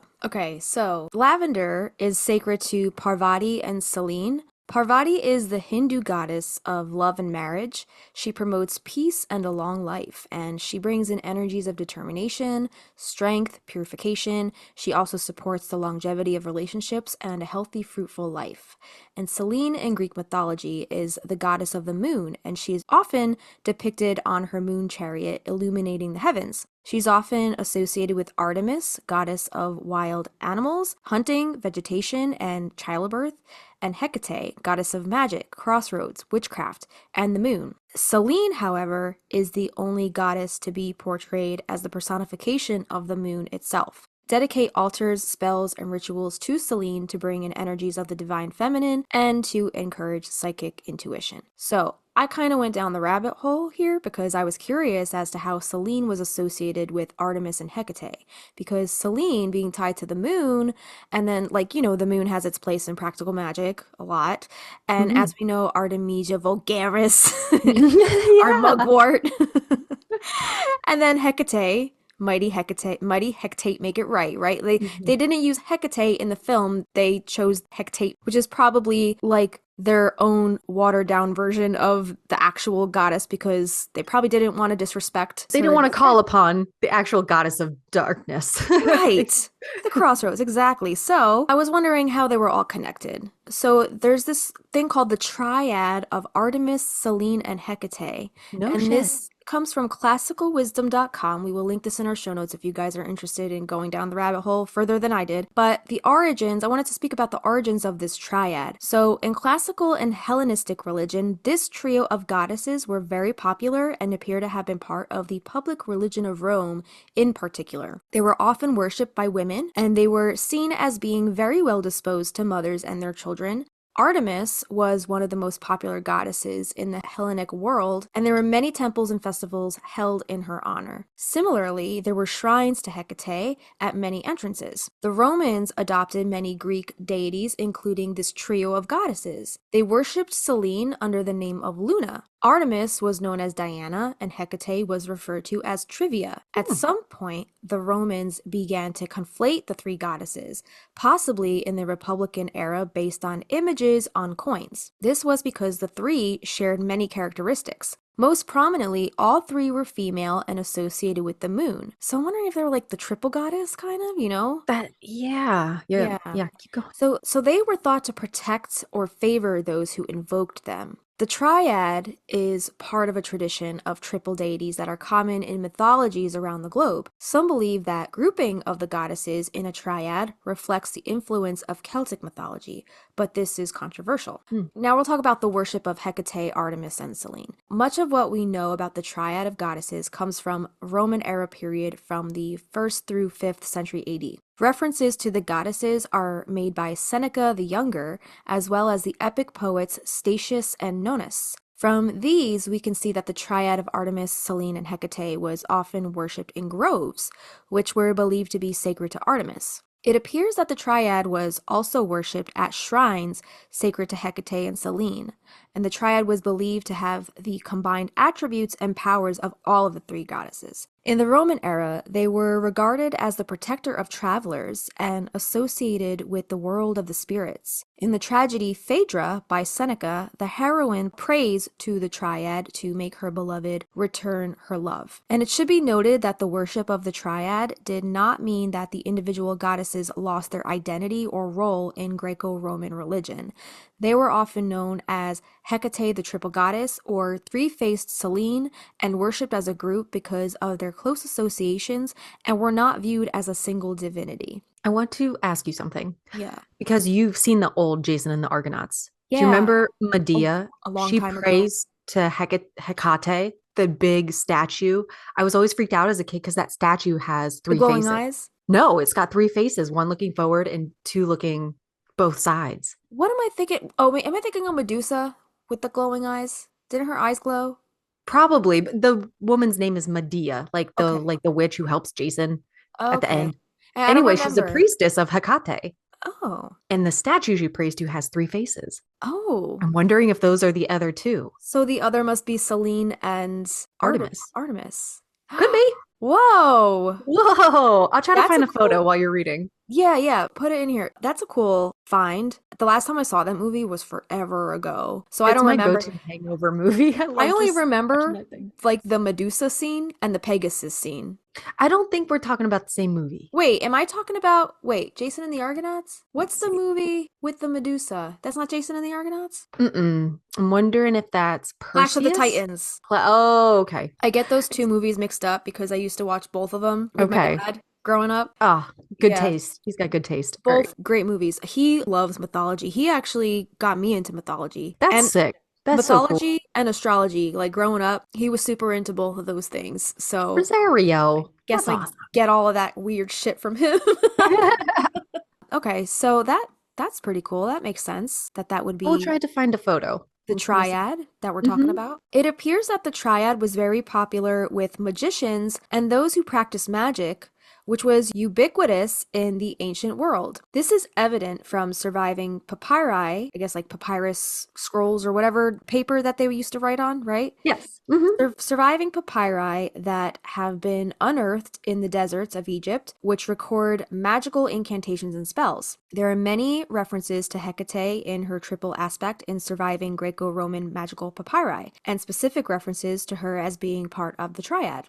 Hecate was associated with magic and witches, while Selene and Artemis were associated with the moon and the night. The trio may have been conflated and grouped together to make a spell more efficacious, and this became a convention. So in conclusion, triads of gods were very common in the ancient world. Hecate, Selene, and Artemis were not aspects of the same god, but were worshipped as a group because of their similarities. The conflation of the deities was most common during the Roman era, especially during the Empire. The triad was very popular, and it appears that based on ancient magical papyri that the group of goddesses were important in witchcraft and magic. So I just thought this was interesting how the moon, the mugwort, the Hecate all have their special moments in the practical magic film. What do we like to say? It's all connected. It's all connected.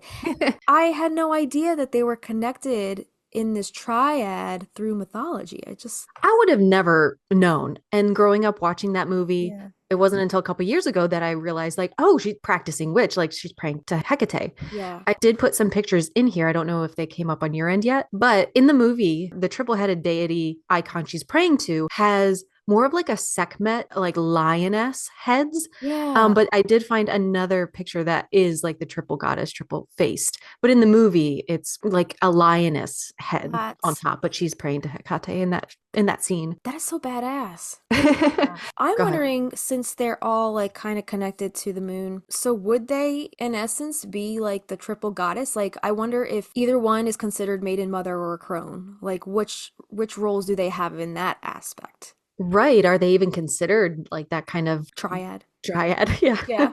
Yeah, I don't know. Neat. Jason and the Argonauts, 1963 is what Mhm. that's from. I think that was the first clay animation film, right? Yeah, like stop animation for the skeletons. Yeah. The sound that those skeletons make, like the scream, rattles my bones. Like no Yeah. pun intended. I hate that noise. Like I used to watch a lot of Tim Burton interviews and like documentaries on how they made like Nightmare Before Christmas and stuff. Because Yeah. growing up, I was just obsessed with those films. I used to want to be an animator, like a stop animator. Really? I That's used to cool. want to do that. I was so fascinated by the whole world of it because I loved miniatures. I loved dollhouses. I loved playing with little dolls and miniatures as a kid. But when I saw it come to life on screen, I was like, that just looks so freaking cool. And then Yeah. I remember watching those movies with my dad, and Tim Burton would always talk about that. I forget the guy's name, the animator, but he would always talk about him in the interviews and how that was like a main source of inspiration for like his own animations. So Is that guy still alive?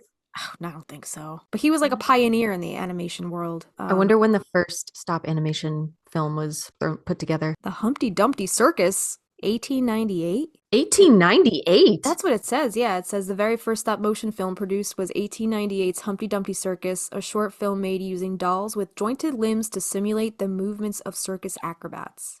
They're probably all like herky jerky. Yeah, Freaking there's pictures creepy. here. It looks super fucking creepy. Like nightmare fuel. like creepy pasta. Victorian nightmare fuel. Definitely. All right, we can Wow, move on. We that's can move on. impressive.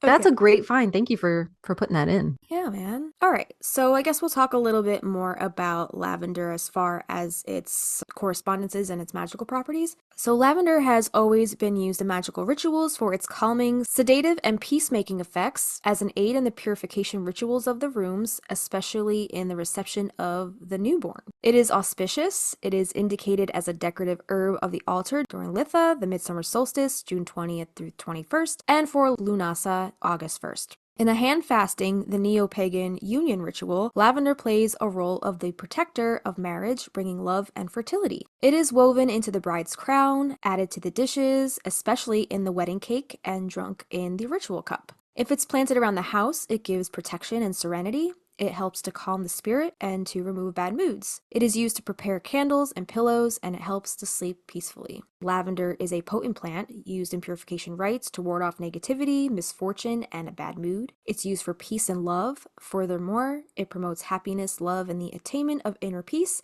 If used together with other herbs, it enhances their effectiveness. Kind of like the triad, right? Like that we just talked about. We do not deserve lavender No, it's as humanity. it's just Undeserving. amazing. For protection, it protects the inhabitants and is made to dry in a bunch and hung behind the front door. If worn, it protects from the evil eye. The lavender has always been used in rituals and love bags. The flowers, if burned, combine sleep. If scattered around the house, it gives tranquility. So for serenity, lavender is an antidepressant herb. It is said that just looking at it can bring serenity to restless souls, perhaps also thanks to its color. The stems can be burned like incense sticks to eliminate the smell of smoke from the house and purify it of negative energies. In magic, the plant, thanks to its purifying and defensive virtues, is perfect in the preparation of incense and similar mixtures. It is said to be functioning in attraction spells like success and fortune, and in fighting love ligaments.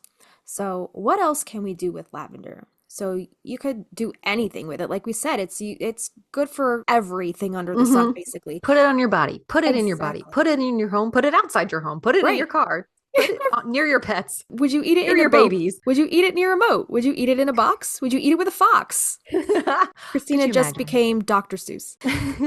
So we have some recipes here, or just some ideas that you can do with the lavender. The first thing here is a incense recipe. So you can collect the stems to make batches of them to burn as incense. I guess like a sage wand, like you can bundle it like you would do with sage and light it and then use the smoke to cleanse your space, right? You read that earlier, and I was like, what? Like, I never thought of that before. I'm picturing using, I don't know, like the dried stem, and you take off all the flowers, and like it's dry, and you light the end like a little incense. And I'm like, but wait, like you could just smoke up your house like a normal, rosemary bundle or whatever. Right. And you can add it to other bundles. Like if you have like garden sage that you dried for like a bundle, you could add your rose petals, you could add thyme, you could add anything to a cleansing bundle stick, including the lavender, and just get a big old moxibustion. Just moxie yourself up. Moxie that shit. Yeah. Put the towel under the door and just... Are you going to send me mugwort? It's drying and it's shrinking down. I can send you like a little baggie of it, maybe. Right. Yeah, I gotta grind it down. It's still, I gotta get all the moisture out before I can, I guess, grind it. I feel like I can order a plant, but part of me is like, that's a waste of money. It grows along the sides of highways. You know what I mean? Like, don't bother ordering one. But I do want to have an experience with you. I mean, we're not going to, maybe together. That would be great. Yeah. Your bathroom doesn't have any windows or ventilation. Or ventilation. Hang out in your bathroom and just hotbox. Ventilation is not our friend in this situation. Yeah, you probably have it in your own backyard. You might not even know it. I've looked for those like grows silvery wild. leaves. Yeah. Wow. All right. I'll keep an eye out though. Yeah. So I pulled all the ones that were sticking out from where the area I was cleaning this past weekend, and I had like a nice little bushel in my hand. There's even more growing on the other side of that tree that Avi actually mowed over, but when it grows back, I'll tell him not to mow over it. I'll just let it keep growing so then I can have more to dry out. All right. Yeah. Cool. So I could just keep adding to my mugwort stash. Thank you. Yeah. So incense. So it says that this will make a dense and bluish aromatic smoke. Yeah. Really? Yeah. Once lit on a high flame, you must put it out shortly after in about 1 to 2 minutes. I don't know if it's because it's like highly flammable once it's dried out, or if it's just, I guess, the lavender, if it might make it like smell bitter or bad, or I don't know. I don't know. I don't know. Try it out. See how it works. Let us know. You can use it in a purification bath from negativity, so to dispel the negativity. So boil a handful of angelica, hypericum, I don't know what that is, lavender and rosemary flowers in a liter of water and leave it to infuse for 10 minutes. Then turn off the heat and leave it to cool. Finally, filter and add to the mixture of your bath. And it is important to stay in the warm water as long as possible and repeat the bath every day for a week in case you feel threatened by negative events or envy, etc. Again, envy, it does protect, it said before, it protects from the evil eye, that maloikyo. When I think of that, envy to me is the color green. Purple, lavender. They're opposites on the color wheel, aren't they? They're complementary. Complementary? No, purple is with yellow. Oh, okay. They might be Fuck that. secondary. Okay. Secondaries? Like I know if I'm trying to mute down like a very vivid purple on my canvas, I add a little green and that kind of mutes everything down. Mm-hmm. Oh, Yeah. yeah. I have to look Okay. at a color wheel. I haven't looked at a color wheel in probably 20 years. Me either. Yeah. So you could also make lavender oil. So you could soak fresh flowering tops harvested in the balsamic period, which is between July and August, and soak it in extra virgin olive oil, possibly organic and cold pressed. Close the oil in a glass jar and expose it to sunlight for a month. Shake it once a day. After a month, filter it, squeeze the flowers, and store the oil in bottles and jars of dark glass, keeping them in the dark and dry places. So this oil can be used to grease candles, but also to cleanse the skin of impurities, to soothe the itching of insect bites. It also helps in case of redness, irritation, abrasions, and burns. So pair it up with aloe vera gel if you get like that, burn cooking in the kitchen, you get that burn. Take a little lavender oil, mix it with your aloe vera, and, smooth it on there. Ooh, that was so nice.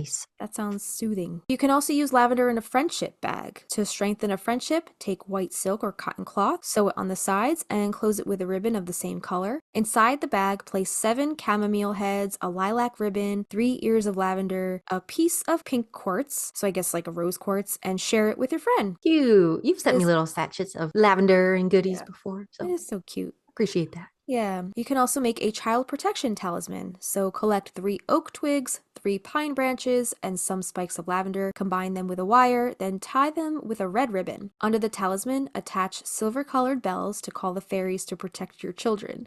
Oh my goodness. Okay. Isn't that cute? I like that. Yeah. They've included here a chant to honor lavender. This is from themagicalspot.com. So this chant says, I feel peace, calm, security, and love. I can forgive widely. I have power over my thoughts. I don't allow my thoughts to accelerate. I am sure my individuality expands freely. I look at life with benevolence and gratitude. I love and accept everything in life. I accept and forgive the past.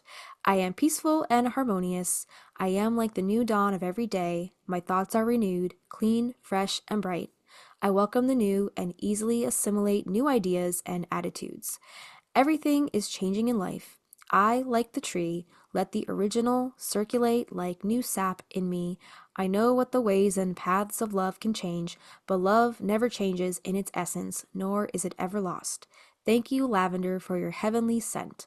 And you can repeat that 3 times. I like that. Yeah. Very cute. You can also inscribe that like on a purple pillar candle every time you light it and say that little incantation. That's a lot to write, It but is. you could print it out and put it on like the outside of one of those glass candles. Right. Yeah, definitely. Yeah, I like to make my own candle labels for those like pillar prayer candles. Like I have, I think, is this Venus or Persephone? I have a Persephone one. Oh, I like that. Yeah, I have something similar. Yeah. I made that collage just like being creative one day. What is that collage thing again? That website? Shuffle. Okay. Yeah. I've been wanting to ask you for months. Yeah. All right. So yeah, feel free to make your own candle labels with any kind of incantations like that. Put it around a purple or lavender colored pillar candle, glass candle, and then use it, when you're doing your ritual or you're honoring your space at your altar. We've got some folklore. We have talked about Icy Sedgwick here on the show many times before. She's got great information, so we wanted to highlight them again and some of the things they had to say about lavender. So they say that it was in ancient Arabia that first farmed the plant and distilled the oils, but it was the Romans that brought it to England. So that's why we have the quote English lavender, I suppose. The plant pops up in ancient history and the Bible alike. According to Katniss Everdeen, Cleopatra used its fragrance in her grand seductions. It's even claimed the asps that killed her hid among the lavender bushes. When Howard Carter opened Tutankhamun's tomb, he found lavender that still bore traces of its fragrance. When God kicked Adam and Eve out of the Garden of Eden, they took lavender with them. Though given how many purposes it has, it was an intelligent choice on their part.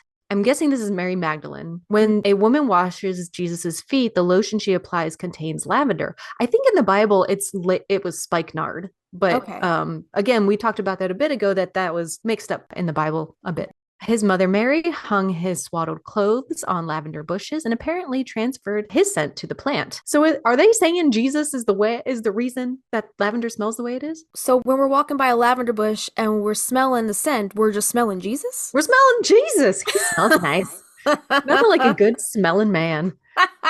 It says lavender came to represent cleanliness and purity as a result. It is so popular in the Bible that Christians even made crosses of lavender to protect themselves from evil. All right, here's a little bit about that Four Thieves vinegar. So nowadays, lavender appears in perfumes. The reason it appears as such is a bit of a strange one, and to find out why, we must head to Marseille. 4 grave robbers plundered graves during a plague outbreak. When caught, they claimed that they used lavender to protect them against contracting the disease. If you're interested, their potion also contained rosemary, distilled vinegar, and cloves. Such a mixture is often called Four Thieves Vinegar. Other recipes say it also contains garlic. There is an alternative version that sees the thieves invented the vinegar after being sentenced to bury plague corpses. Either way, the intention is the same, to use lavender and the other ingredients to stave off the plague. So let's get a little deeper into this. The legend is that sometimes during the plague years of the 16th and 17th century, a story went out that 4 spice merchants had discovered a secret formula which made them immune to the plague, in which they'd rub on their bodies during robbing corpses ravaged by the disease.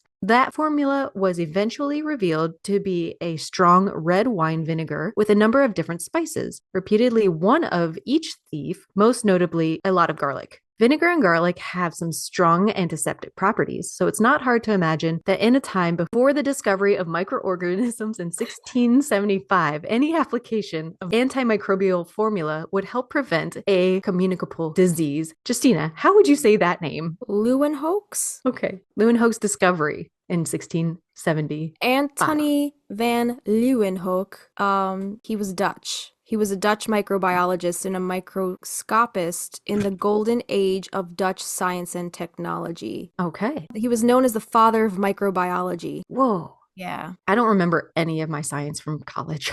His lifespan was between 1632, he died in 1723, so he was very old. Of course, the history provided in the stuff of legend and may or may not have a basis in fact. The earliest English references to the Four Thieves and their famous concoction appears in 1825 in the publication Pharmacologica, where it is referred to as Four Thieves Vinegar or Marseille vinegar, after the French region where some legend claim the thieves operated. A 1939 article published in the Pennsylvania History by Mulford Stowe notes that the formula was used in Pennsylvania during the outbreak of a plague during the 1790s. Stowe blames the outbreak on the huge influx of immigrants from Santo Domingo. Basically, the Haitian Revolution, concurrent with the time period, sent a large number of Dominicans and Haitians fleeing to America through major centers like New Orleans and Philadelphia. While there is no explicit link between the use of the vinegar formula to battle the disease and the immigrants themselves, this person says, I'm inclined to allow myself a bit of speculation here and say that there is a connection. Whether the European formula entered the immigrants' magical systems here, or whether the arrival of the immigrants, who may have already been using the formula magically, spurred its resurgence, they cannot say. What they can say is that the potion did enter into the folk magical practices of America, and it has continued to remain popular. It's also a flexible formula, one that has been adapted and changed many times over the years, depending on the need of the practitioner. They say, here I'd like to give you my own personal recipe and method for making it and tell you a bit about how they use it and look at the variations from other recipes in magical folk. So this is actually from Corey of newworldwitchery.com. Their podcast is fantastic, by the way. Feel free to copy, use, and distribute with attribution. So the ingredients that Corey uses, you're going to need a pint mason jar and fill it 3/4 full with good cider vinegar. 1 head of garlic, peeled, take the skins off. You're going to need around 8 to 12 cloves. 1 large handful of red chili flakes, probably about 2 tablespoons. Corey says, though I don't measure that way when I make the stuff, just use your gut. 1 large handful of black mustard seed, again, around 2 tablespoons. And if you can't find black mustard, brown will be fine, though you might want to toast them to release the oils and blacken them a bit. 1 handful of salt, not quite as much, but maybe about 1.5 tablespoons. Kosher or sea salt are best. And an optional ingredient is a sprig of rue that they usually include, black peppercorns, small handful of those, rosemary, other types of chilies such as habanero or jalapeno, guinea pepper grains, galangal root, ginger root, etc. You only need a little bit of any of these to boost the overall strength of the mix. Put your ingredients in the mason jar, make sure it doesn't overflow, cap and seal, then shake vigorously for 30-60 seconds. You could probably also do like a mantra while you're shaking it. Put your intention, say it out loud while you're shaking that thing up. Put it in a cool, dark place or in a refrigerator. Shake daily for 2 weeks, then keep stored in a dark pantry or fridge. If you want to time your vinegar production magically, set it up to begin when the moon is waxing and finish when the moon is full, if you intend to use it for protection. Go from full to new moon if you want to use it for banishing someone or something. If you can make it while the moon is in Aries or in Leo or in Sagittarius, that will boost its power too. The ways I use Four Thieves Vinegar tend to be protective and for uncrossing work. A little can be added to a bath to help knock off any evil eyes or general bad luck. During spring cleaning, I usually add a little urine in a separate bucket, please, and red brick dust to a wash that I use on the front door and porch steps of my home to repel any harm sent my way. One of my favorite ways to use Four Thieves Vinegar is to mix it with some olive oil and put it on a salad of sorts. Because, yeah, all that stuff's edible. Mm-hmm. Maybe not the red dust and the urine. Yeah, no, everything else. No urine in my salad, please. That tang. What's that tang you have in that salad? Oh, it's apple cider vinegar. Right? A salad as a sort of spring tonic to clear out any lingering malevolence that might have occurred in their body. Adding a tablespoon of it to a glass of water and drinking it every morning is another good way to go. I'll admit that I did this for a while, but eventually let it slide and now just use it as a salad dressing method. I know people do take apple cider vinegar daily. It's good. Yeah. It's really good for you. It is. You do a little shot of it. I sometimes put it in, like, I'll make a homemade tea. I was prone to kidney stones for a little bit. Mm-hmm. So to dissolve the kidney stone, my little recipe, I would just boil water. And then in that, I would put like a cap or two of the apple cider vinegar. And then I would put in cinnamon, ginger, lemon juice, honey, stir that up, drink that as long as I had the kidney stone. And then I actually had a kidney stone that I went to the doctor for, and they saw it in the x-ray. They gave me a funnel. They said, here, pee into this until the kidney stone comes out. I went home, I did the tea for a few days. I stopped feeling the pain, kept peeing through the funnel. Nothing ever came out. So I'm guessing it dissolved. So that's amazing. And I've done that multiple times when I felt that pain. So it works. Wow, that's incredible. I'm convinced it works. Lastly, Corey says from New World Witchery, if you want to use it for banishing someone, you can break a bottle of it on their property, much like war water, or stick their name paper in a jar of the vinegar, maybe with an extra handful of red pepper flakes to really heat up the spell. Or, and this is probably going to blow your mind, give it to them to eat. But wait, you say, I've been eating it all along and it's protecting me. What's going on here? This is one of those weird circumstances where intention seems to play a part. If you serve it to them with the desire to get them to leave you alone, that seems to be enough. Of course, if you've timed the production to make the vinegar essentially banishing away, in which case I hope you're not eating it, then intention may or may not really be what's causing the results. So let's go back to Icy Cedric real quick, a little more from her, diving back into some folklore. They say in 1709, an Italian perfumer, Giovanni Maria Farina, moved to Cologne. He used the tale as an inspiration and added lavender to his new scent, eau de cologne. This use of lavender within the vinegar perhaps explains why lavender also came to represent distrust, self-preservation, and thievery. Interesting. Yeah. This says, L for lavender and love? ? Lavender has long been associated with love and romance. This helps to explain the famous rhyme. Lavender's green, dilly dilly, lavender's blue. You must love me, dilly dilly, 'cause I love you. Tudor girls made lavender tea to help them see their future husbands.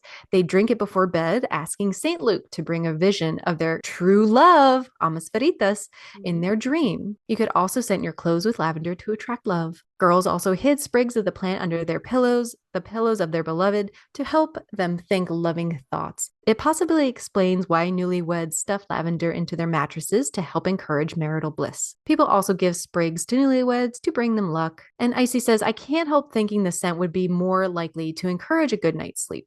And people who aren't sleep deprived are generally better tempered. So that's their reasoning. Girls carried the plant to help ward off unwanted advances, but married women used it to help inflame their husbands' passions.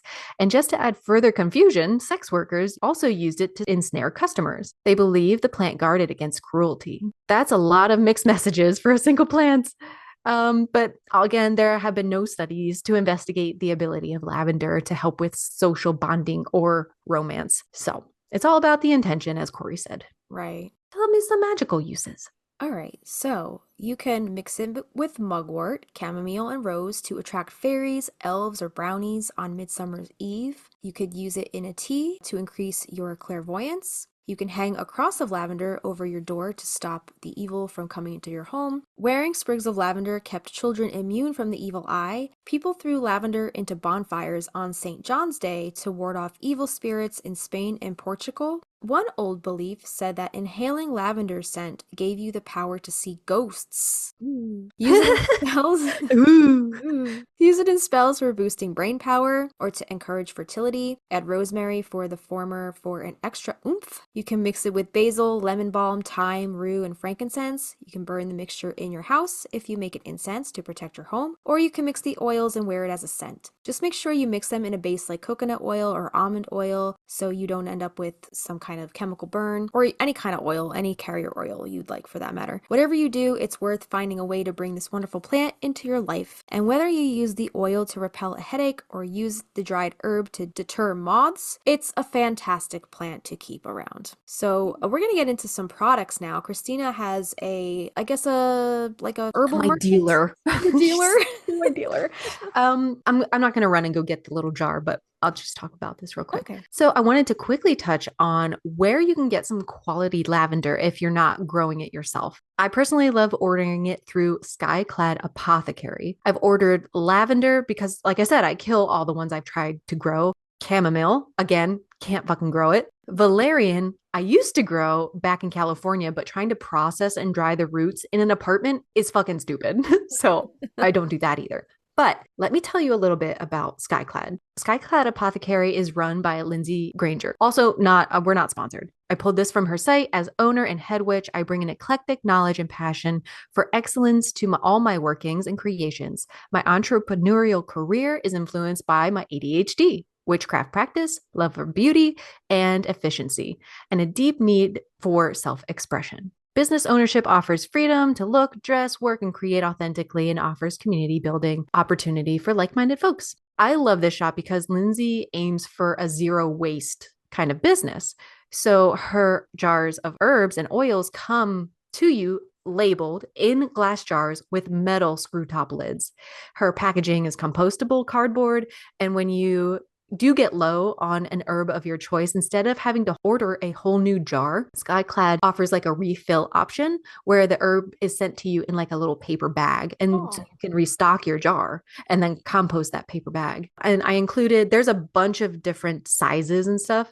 I just absolutely love the label she puts on. They're very easy to read. I feel like this is the way to go if you're going to use loose leaf stuff for your tea, or I guess you could burn this. I wouldn't want to burn this because it's so beautifully like displayed and it smells amazing. And I think I talked about the valerian on here before, but it comes in like these almost pellet-like. It almost looks like fish food, but it's dehydrated, it seems like, and it's not as smelly as any other valerian I've ever smelled. I can open it and it does not fill the room. Kind of subtlety. So I really like them. They have tons of like bulk stuff, carrier oils or spell oils. Skyclad Apothecary will be linked in our show notes, but they're a great option if you need some lavender in your life. Nice. Everybody needs lavender in their life. Yeah.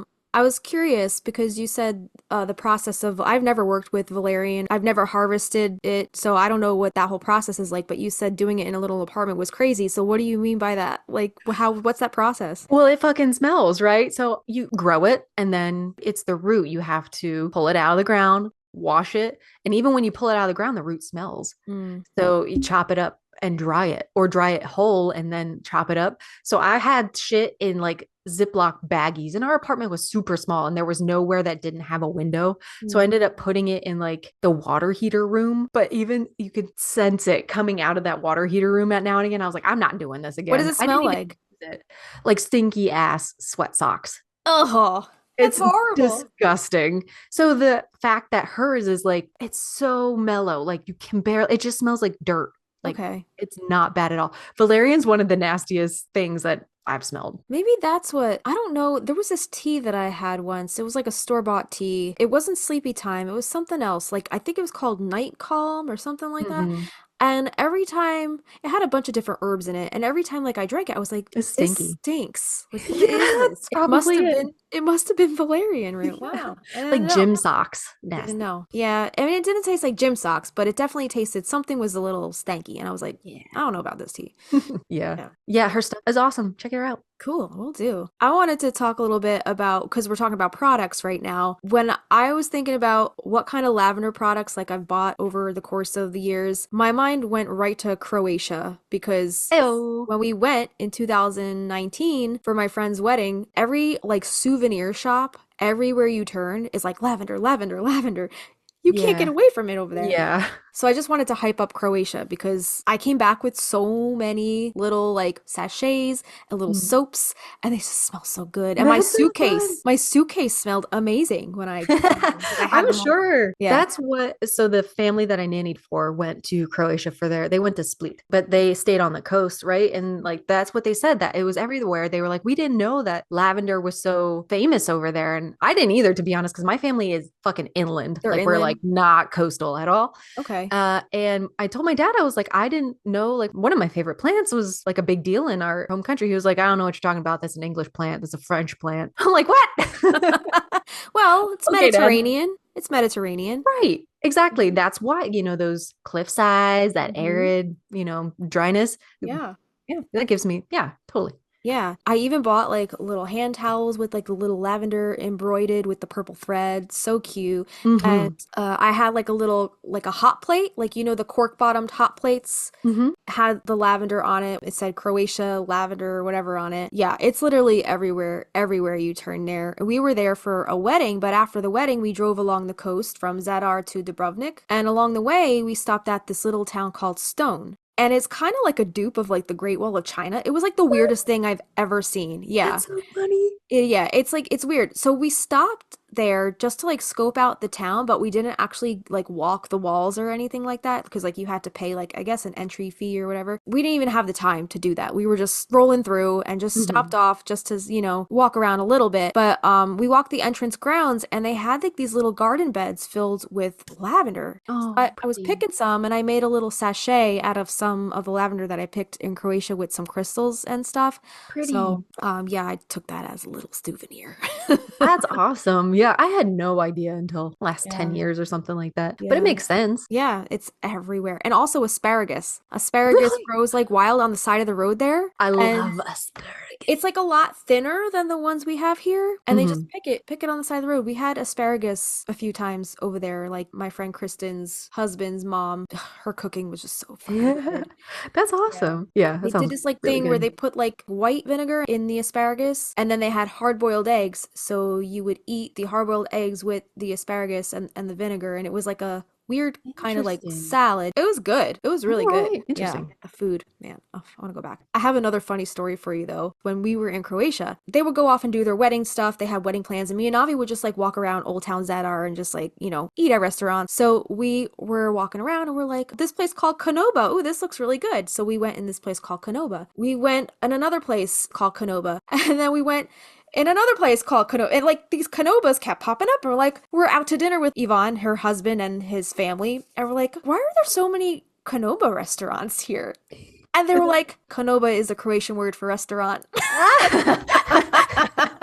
That's so we were cute. just, so it was just like restaurant. But we were Konoba, like, we thought it Konoba. was like a chain, like Konoba restaurant. Like a We felt- McDonald's. We felt, we're like, oh, we're such stupid fucking Americans. I didn't know that. I would have Google translated that shit. That's we funny. felt so dumb. Oh, you know. Now we You'll know. never forget it. Right, yeah. So I'm dying to go back to Croatia. Take me with you. Oh, definitely. We're gonna go one of these days. It's good putting it out there in the universe. World tour. Yeah. You have family that still lives over there? I think they're all dead. Oh. I think most of them are dead.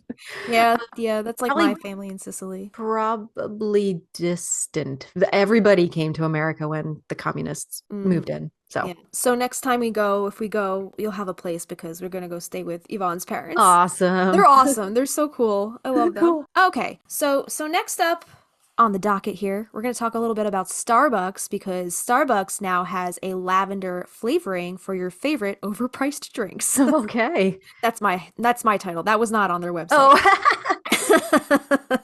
Come on, I mean, they're a little overpriced, right? It's funny. Oh, yeah. Yeah. So this is via a press release on their website, starbucks.com, and they say on Thursday, March 7th of this past year, Starbucks welcomed spring with the debut of the iced lavender cream oat milk matcha. They also have an iced lavender oat milk latte and a lavender cream frappuccino blended beverage. And Starbucks says on their website, lavender is the perfect flavor to transition us from the winter season into spring, says Patrick Penny, Starbucks beverage developer. Its soft sweetness, light floral notes, and beautiful color ignite feelings of rejuvenation and awakening associated with the change of the seasons. Mhm. The new iced lavender cream oat milk matcha features Starbucks smooth and creamy matcha and oat milk served over ice and topped with lavender cream cold foam, which creates sweet and subtle floral notes. It does include some dairy, so yeah, that's the cold foam cream. When creating the new iced lavender cream oat milk matcha, we wanted to capture the uplifting energy of spring in a cup, Penny shared. The vibrant green matcha topped with lavender-hued cold foam delivers a delightful color and unexpectedly delicious flavor combination. The new iced lavender oat milk latte combines the soft, beautifully balanced flavors of Starbucks blonde espresso with creamy oat milk, ice, and sweet and subtle floral notes of lavender. You can also get it hot if you would like. So Penny says, we aim to create a really balanced, delicious beverage. The oat milk and the Starbucks blonde espresso make a lovely pairing, providing a smooth, well-rounded profile that is complemented by the floral and vanilla flavors of lavender. The new lavender creme frappuccino blended beverage blends together sweet and subtle floral notes of lavender and vanilla syrup with milk and ice, and is topped with whipped cream. Every sip delivers a delicious blend of floral, lavender, and sweet vanilla for a delicious caffeine-free spring treat. The new lavender cream cold foam combines the subtle floral notes of lavender with Starbucks' signature vanilla sweet cream, blended for a creamy, colorful topping on any Starbucks beverage. And you can add lavender cream cold foam to an iced chai tea latte for a delicious combination of spicy and sweet with subtle floral notes. And the new drinks are available in US Starbucks stores for a limited time this season. It says while supplies last, but so far they're still kicking it with the lavender. Like, I've been going and getting the lavender. I'm really partial to the lavender lemonades, and this was not on the menu, but like, I was like, if they have the lavender powder, I wonder if they could put that in anything if you ask them to. So I love their refresher drinks because they're just like on a hot day, they're nice and refreshing. So one time I went, I was like, can you do the lavender powder on the lemonade? They're like, yeah, sure. How many scoops do you want? So I did like 2. It's so refreshing. That's awesome. The frappuccino color- sounds amazing. Yeah. The only thing that I didn't try yet, I think, was the thing with the cold foam and the matcha. I didn't try the lavender matcha yet. Does matcha have, I don't know anything about it. We don't have to get into it. Does it have caffeine? It does. It's a Okay. green tea. Yeah. Cool. Okay, It's cool. green tea. I got a gift card for Starbucks. I know what I'm getting next time. You're gonna get you're gonna do the matcha? I think so. Yeah. I haven't tried that one yet, so I don't know how that one is, but I either switch back and forth. If I want to do a refresher, I'll do the lavender lemonade, or if I want to do something more caffeinated, I'll do the lavender oat milk shaken espresso. Those are really good. But That sounds so good. Yeah, they're really good. Highly recommend. And it's like you can control how much lavender they put in it too. So if you like things more heavy on the lavender, you can tell them like 3 scoops. If you want Okay. a little lighter, 1 to 2 scoops is usually good. And the color of the drink, I thought it was gonna be more like a purple, but it's Mhm. more of like a magenta. Like, it's bright. Oh, dang. It's a bright color. Yeah. All right. Very pretty. Like their passion fruit drink they had back, kind of Yeah. like that color. Okay. Kind of like that. Yeah. All right. You were So- yelling at me earlier. You were like, I wish you fucking lived closer. And this is probably why. Well, we're going to talk about that in a little bit. I have a story about a lavender farm. So if you guys want to pick your own lavender and you live in New Jersey, I just want to shout this place out. This place is probably one of the most magical places that I've been in New Jersey. If you like to pick your own anything, there's a place in Milford called Lavender Farm. And the first time I went was probably back in 2016, around the beginning of August or so, because it was my first Lunasa. I was celebrating as a pagan. I started coming into my own path as a pagan around that summer of 2014 or so. So by 2016, I started exploring more about the Wheel of the Year, and I came across this place online. I think I was just researching. I don't even know if I was researching pagan-owned businesses. I think it might have popped up in my Instagram feed. I don't remember where I found it or where I came across it, but I came across it and I saw that they had baby goats, and I saw Pick Your Own Lavender in New Jersey. And I was just fascinated. I was interested. I was like, I need to go to Baby this place. goes, I'm there. Yeah, exactly. So then I saw that they were doing a Lunasa ritual and they had it posted on their website. It was like, bring your own shakers, drums, bells, instruments, bring whatever you would like to play along. And at the time, I was a music enrichment instructor and I had, you know, a bunch of like little instruments and little tambourines and stuff. So I brought some stuff. So I have a little bit of a story here. I went with Avi and my cousin Danielle, and it was just the three of us. And we had on our little flower crowns, thought it was going to be this like big Lunasa festival, thought there were going to be lots of people there. We get there, it was just the three of us. And there was maybe one other person in the field picking their own lavender. So we get there and Adrienne, the lady that owns the farm, she was like, "Oh, are you guys here for the ritual?" And we're just three of us. We're like, "Oh, we're not sure. Like, we wanted to pick our own lavender though." So she was like, "Okay." Yeah. She took us into the field. She showed us how to pick the lavender. She gave us all scissors and like showed us like how much to cut down and how much to leave so it can, you know, the plant has a chance for regrowth. So we picked the lavender. And you know how I feel about bees. There were bees everywhere, but like I'm sure. they're just minding their business. Like Yeah, yeah. they're getting their little, you know, they're getting their meal on. They're at the lavender buffet. So Yeah. they're not really paying us any mind. So, you know, we're working around the bees. So after we get our lavender, we go to check out. And at the entrance, oh, first of all, I forgot to mention this. When we pulled in, and it was just the three of us, and we told them that we wanted to pick our own lavender. First, she was like, "Okay, come on over here. Let's sit down for a minute." She served us some lavender lemonade, which was yummy. So Nice. good. And then her goats were kind of like hanging around, right? So we're sitting there drinking the lemonade, and I think it's her and I think it was her husband next to her. And then it was like me, Avi, and my cousin Danielle. And we're sitting around this like little wooden table. We're drinking our lemonade, and one of the goats hopped up on the table, and it just like pebbles were falling out of its butt. Oh It was no. just pooping all over the table. Oh no. Yeah, it pooped all over the table, and she didn't even miss a beat, wasn't even embarrassed about it, because, like, you know, she's on a farm. It's like second nature, right? Like, this is every day for her. So she takes like a lavender broom, and she just sweeps the poop off the table and continues the conversation like that didn't even happen. That's a witch. I was like, okay, you're just gonna roll with this. Yeah. So then we picked our own lavender, and then we go to check out, and she was kind of giving us like a tour of the farm. She walked us Nice. around the whole thing. It was a really nice experience. But then she was like, "Do you guys want to stay for the ritual?" And we're like, "Oh, I don't know." Like, and we didn't know what that meant. Like, we didn't know what that entailed or what they were gonna do. She was like, "It's nothing. It's not a big deal. We're just, you know, gonna write our intentions and whatever." So we're like, "Okay, we'll stay." So we didn't notice this, but she actually went and got changed into like Her ritual garb. well, it was like a flowy, like more of like a sundress instead of her like Okay. khaki pants and like tank top that she had Right. on earlier. So I guess she just wanted to get refreshed for, you know, her ritual if we time. were gonna stay. And then my cousin actually pointed it out. She was like, "She got changed for us. Like, we have to stay." Oh, Like, yeah, you gotta stay. yeah. So we stayed, and there was this dome made out of PVC piping. They made like a geometric dome, or I think somebody donated it to them. Somebody was getting rid of it, donated it to them, and they grew all of this like clematis and like vines all over it. So it was Very covered.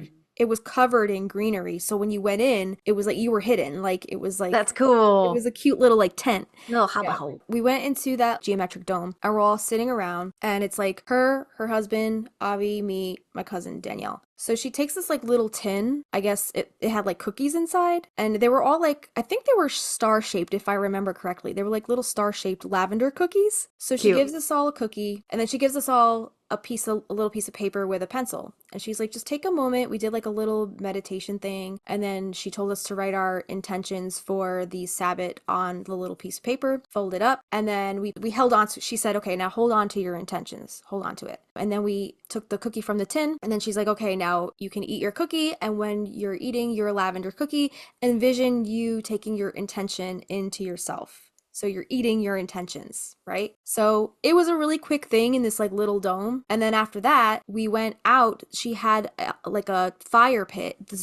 huge friggin' witchy ass cauldron, and like bushels of lavender like that she was burning in the cauldron. And it's just billowing this like lavender smoke. And it was like Dang. the most amazing badass thing that like And you were gonna leave. we were gonna leave, and I was like, "This is this fucking poor awesome." woman. Yeah, because like honestly, like that was my calling. Like Avi and Danielle didn't ask to Yeah, be I there. understand. So I didn't want to make them feel weird. But when my cousin was like, we should stay, I was like, I felt It's comfortable. on. Yeah, I was like, okay, I feel That's comfortable funny. to stay.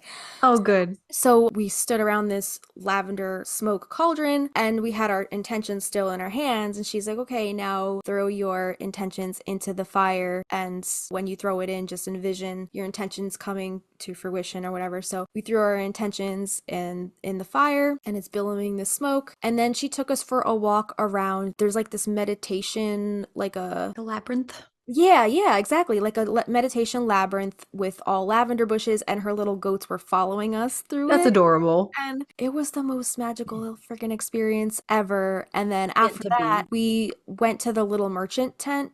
That she had like goods and wares and stuff like for sale, like lavender brooms, wreaths, lavender honey. She had lavender spray, which is what I bought, soaps, candles, everything. So I bought a bunch of stuff. And then after we checked out, she gifted us all a homegrown tomato from her garden. Oh my God, how random. Gifted us like one of those huge tomatoes, right? It was like a That's huge so funny. tomato. So I went home and I actually made homemade tomato sauce with that tomato, and I have videos of all of this on my YouTube channel. So That's amazing. if you guys want to see this whole experience, the whole vlog is up on my YouTube channel. So go check that out. I will link that in our show notes over on our hero source page. The description down below, if you're listening to this on Spotify and you see the description underneath this and you click our hero source page, everything will be in there if you guys want to watch these vlogs. So then I went back to the Mad Lavender Farm like a year later for goat yoga. Yeah. Because they started doing the goat yoga with, they have baby Nigerian dwarf goats is what they're Oh called. my God.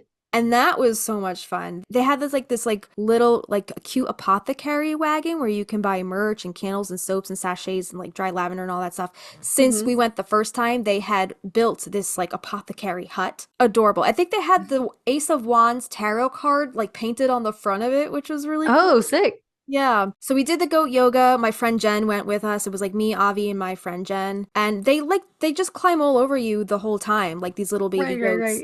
And they're just chewing on like shoelaces. They're chewing on your yoga mat. They're chewing on your That's so hair. funny. They're climbing on your butt. Like when you're doing like the downward dog, they're jumping up and climbing on your butt and just like sitting there. And like they encouraged pictures. So They they'll- love an obstacle. this is not a real yoga session. Feel free to just laugh and it's funny. Take pictures all you want, post it to social media, Aw. whatever you want to do. And it was just a trip.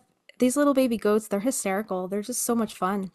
And it's great therapy. Like, just hanging Like out to with be, animals. yeah, to have, oh, totally. Right. Yeah, to have a few giggles and move your body a little bit and be Yeah. with your mates and be in nature, be outside. Yeah. And you get to pick them up, you get to hold them, you get to hug them, you could take pictures with them. And Cute. it was just I so want to much go, fun. but they're Yeah. work. Me too. My Because- cousin has goats in North Carolina, the one that has the cabins down there. Mhm. I told you about that. We went to stay with them like a couple years ago. We had a family cabin trip. They have a bunch of goats. They have baby I'm goats. jealous. Yeah. I'm jealous because they'll eat poison ivy. Oh, and it doesn't They'll- bother. It doesn't affect them.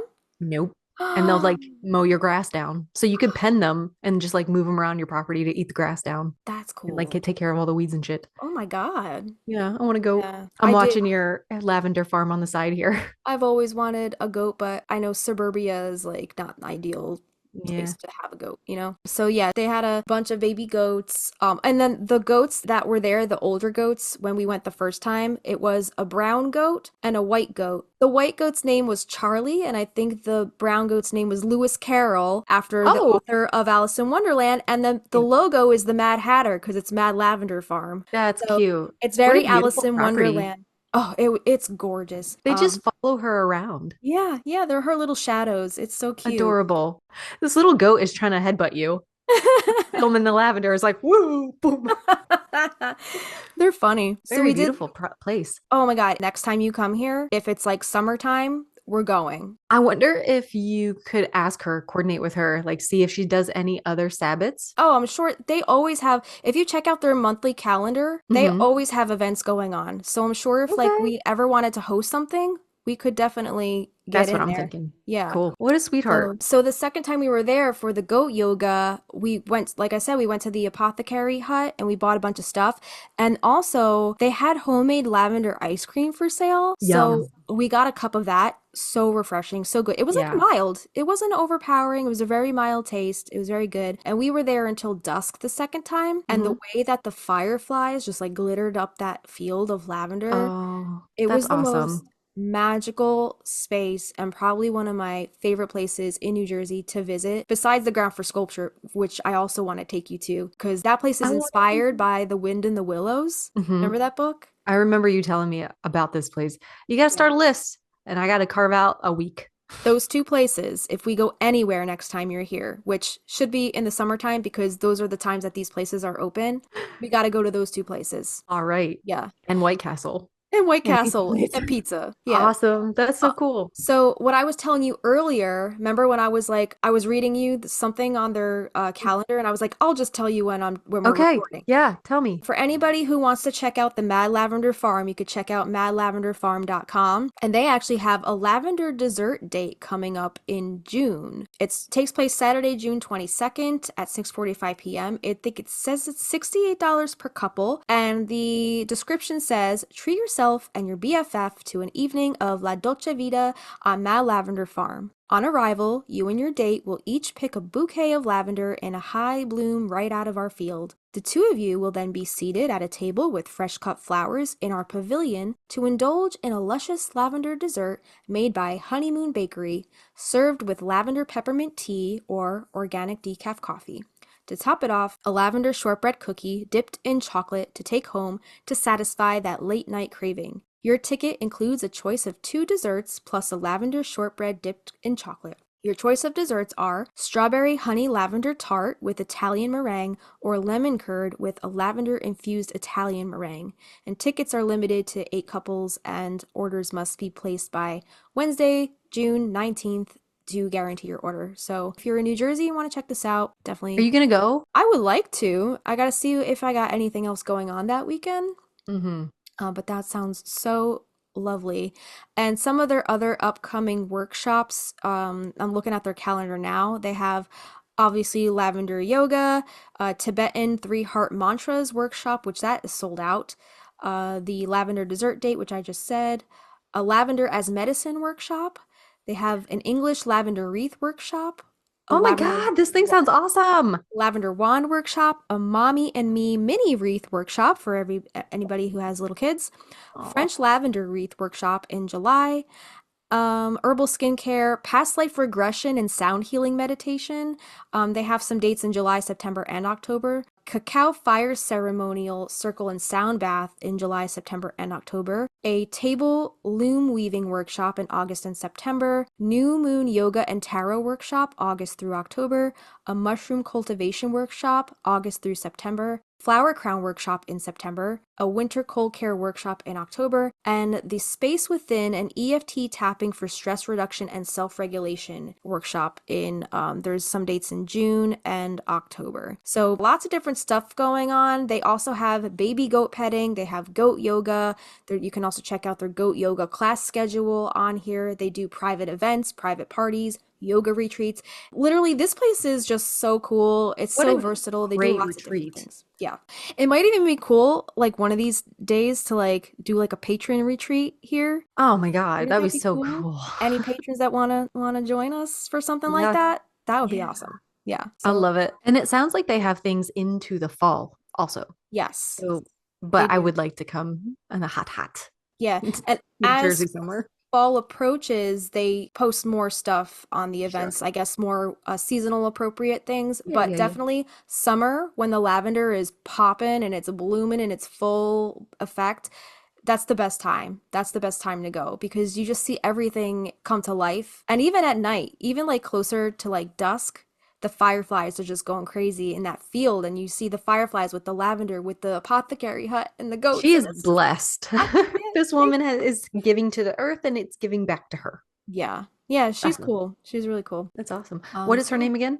Adrian. She's on Instagram. I saw while you were talking, I was like, let me go peep her Instagram. But Yeah. she is over there at Mad Lavender on Instagram. Yeah, check it out. And then yeah, I have those vlogs. So if you guys want to see I have a goat yoga vlog up there and the first vlog up there when we celebrated Lunasa.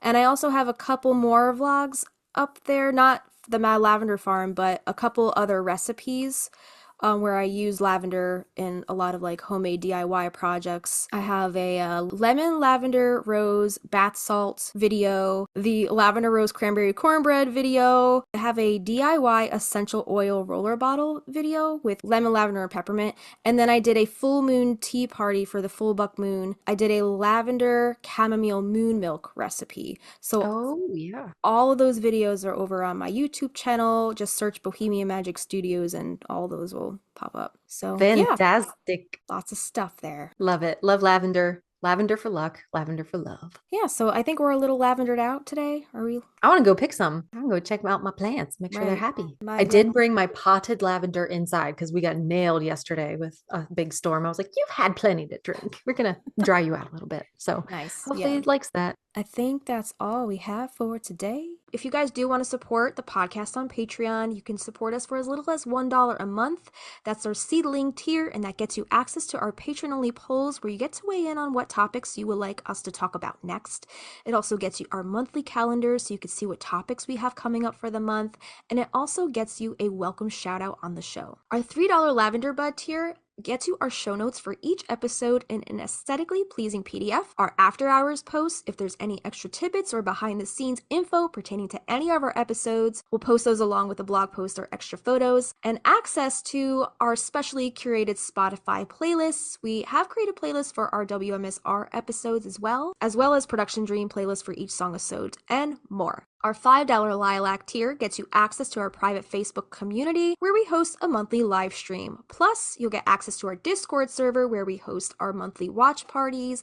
And also on the Discord, you can join in on the discussion with other Magnolia Street neighbors via the various interesting channels and threads. And then here's the $8 Rose tier. This gets you access to extra audio visual content such as a once a month full-length video episode, unlimited bonus videos, uncut footage, cutting room floor footage, bloopers, outtakes, meditations, exclusive interviews, and old home videos from the vault, or spell or ritual videos, and more. It also gets you bonus content to coincide with our song-episodes, such as full-length demo streams of our original Practical Magic inspired music, plus lyric sheets, guitar chords, and original scratch demos, or bonus video performances of our songs and more. Lastly, we have our $15 Wisteria Vine tier. Just like a twisting Wisteria Vine, there's a way for you to stay connected with us, the Stinas. In this tier, we invite you to join our private Marco Polo video messaging app. The app is totally free for both Android and iOS. Sign up with your phone number or email, and we will help you do the rest. This is a great way to chat with each other in a more intimate group setting, face-to-face via video recording. We love to show each other our pets, our gardens, or anything else you'd like to share. And just a reminder that the higher the tier you sign up under, the more rewards you get, because you get all of the rewards of the tiers below it. You can upgrade or downgrade or even cancel at any time. So to support the podcast, head to patreon.com/Magnolia Street Podcast. Yeah, and there are additional ways to support us and our podcast that don't cost you any money. If you do listen on Spotify, please give us a star rating.